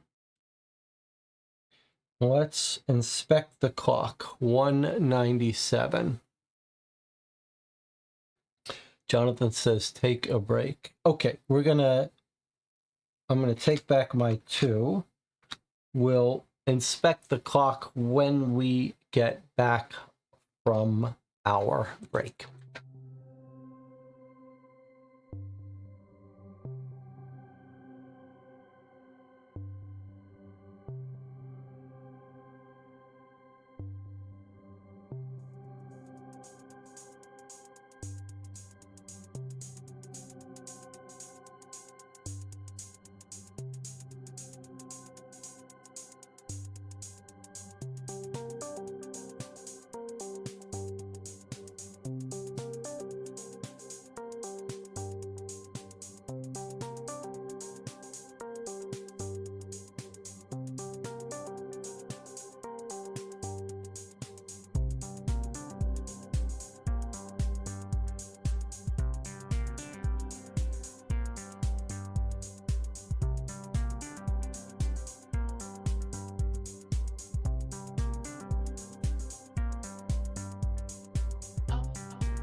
So Jonathan says, I really hope we don't have to repeat this process for 6 and then 3. Twice is definitely enough to confirm we do get the puzzle. Well, here's the bad news for you, Jonathan.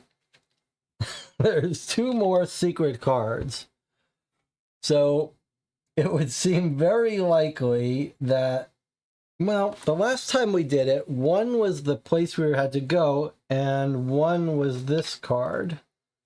So actually, it doesn't feel like there's cards enough for twice more, but there's absolutely cards enough for once more.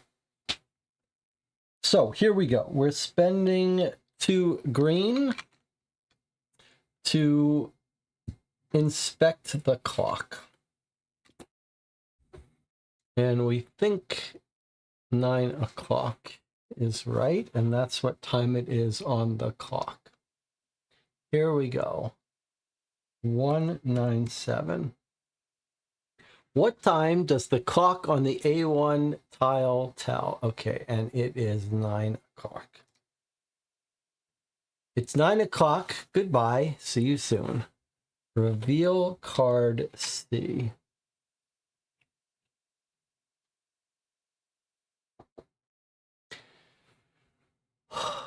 Two years have passed already. It's time to move on. Reveal the mother.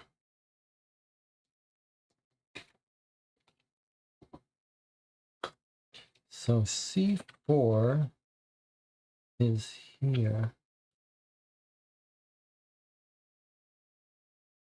So it's not quite over yet.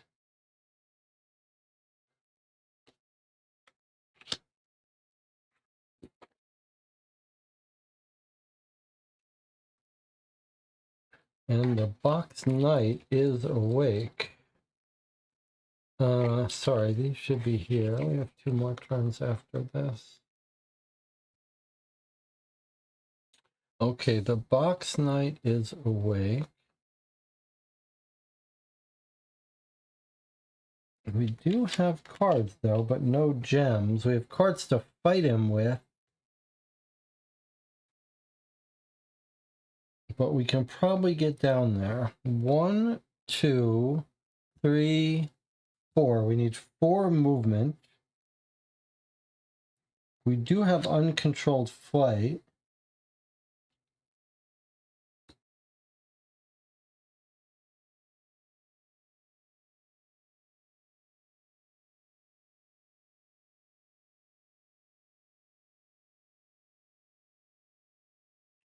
We could suffer distress, but that's not a big deal. And if it would save us from walking through here, it would be good. Okay, we're going to try uncontrolled stress. I'd rather we had some blue gems to spend on it, but we're going to take a chance here.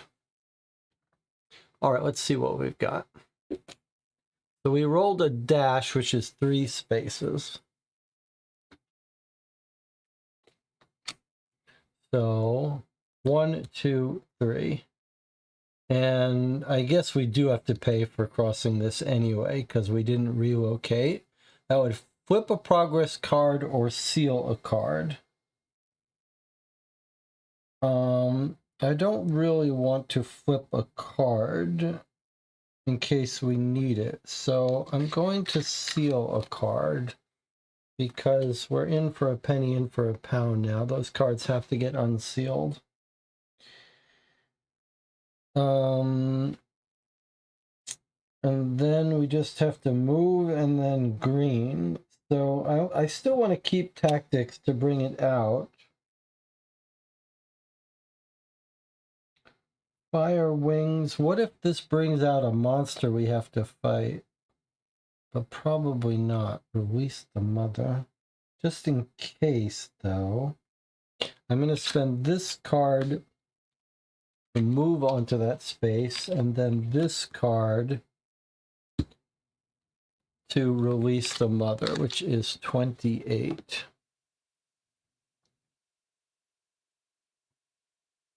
Okay, here we go. Release the mother. That's it. The dream is ending. We would all like to live forever, but all these dreams are so soft and fragile. We will meet them many more times because it's all just an endless dance of ghosts and thoughts. Everything dissolves into the fog. Only the mother's silver tear remains on the floor. Each dreamer gains an ether. We've gained the 4th silver key. That's pretty amazing.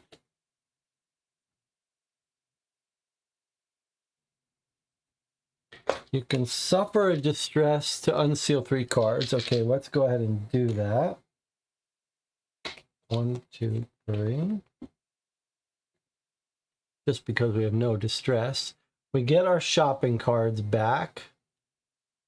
We get the Season of Regeneration. Let's see what that is. It's a good season. And it says, when resolving the Delta phase, each dreamer may resolve all options. So it's like our optimization card. If we can trigger Delta soon. All right. Jonathan says few. Add 237G, the Box Knight, is coming into our slumber set. Okay, we'll be facing him soon. Discard the current dreamscape. Add all items and influence cards of this dream that you did not gain to the item market, but we got them all. Remove from the game all cards and tiles of this dream except for those already gained, as well as the dream gate. And that's it. Back in Dream World, where we wanted to be, where we could relocate to Awakening. So that was a pretty wild dream, I gotta say. I know Jonathan was reaching the end there of his patience with this clock, but I actually like that dream quite a bit. Thank God Jonathan figured out the trick to the clock, otherwise we were in trouble, and I think I did a pretty good job of planning it. So that was some good teamwork. Let's read this card. We now have 3 of the 6 silver keys. That's pretty cool. Let's now read 1106. Synthetic Archive, GAP 307703, Endless Sleep Clinic. When there is a demand for something, the answer appears. In the second half of life, many of us finally realize that there is less time than we would like to have when we begin to see the finish line in sight. Time erodes away our former skills and abilities, our former appearance, and we all become a shadow of what we were. The reality hits us that it will never be better again. But can we buy some extra time? Can we find our former selves again? Of course we can. The solution is so very obvious. Thanks to Endless Sleep Clinic, ESC, we can achieve what is impossible. Never again will we have to feel the inevitable decay of our mortal shells. When Professor Shelley started the ESC, and remember we just got a card from him, he was in a wheelchair and his eyesight was modest, but he definitely knew what he was looking for. He also knew that seconds of genuine brightness, moments of happiness, revelations of truth appear very random in ordinary life, being difficult to see in the rat race of the waking world. In dreams, however, we experience them all the time.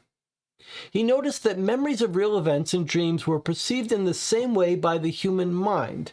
Time, however, moves much slower in dreams, and in a few seconds you can experience long hours, and in hours, whole weeks. Sleeping is 1/3 of our human lives simply wasted because we cannot use these hours properly. In dreams, time and opportunity can be found. We can be ourselves again, or even more there. Such were the early beginnings of the ESC. Research, expanding lucid dreaming skills, practicing dream remembering, discovering secrets of strange worlds. And the respondents had more interesting lives there than in their last decades. They visited new worlds, built unforgettable memories, developed new skills without past pain, without restrictions. Time did not seem to matter. They had never lived like this before, and yet there was more limit to cross, the final frontier. How could we share our dreams with others?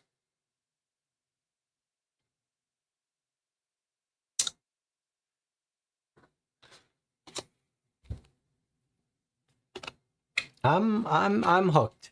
They got me. I don't know the complaints about this game not getting a proper ending. I am getting enough of story about this weird dream science fiction world to be satisfied. I absolutely am. So we've got 3 keys now. The keys are giving us big chunks of story. They're at least giving a science fiction-y story. I don't know if you're satisfied with that, but for me, it's enough science fiction that I find it satisfying. 3 of 6 before we have our final dream. All right, now, since it only made us do it twice, it's near the top, although I really think just once would have been enough. If someone happened to stumble into solution, let them have the easy win. Top third, maybe even top 5. This is definitely top 5 for me. This is sort of what I was promised in terms of escape room game combined with some spatial tactical stuff. Like, there's tactics about figuring out where to go when. There was tactics about how to get rid of this guy, but it was always a gamey strategy way we could get rid of him. It wasn't like super stressful. It wasn't being overly punishing. We could plan around it all.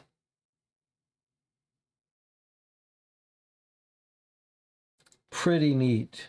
This is top like 3 or 4 for me. It's the fact that fighting this guy was entertaining enough, a little bit dangerous but not deadly, that made all the difference. And then, boy, good work on Jonathan figuring out. I don't know how Jonathan, like, I'm looking right at this thing in real life and I didn't make the connection.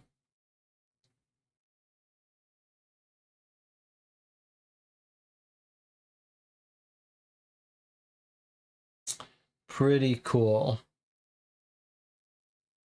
And we're starting to see, like, this, the fact that we've got this dream, we've solved this, we get this story, and then this creature that we fought in here, a version of him comes into our dreams that we're going to revisit him.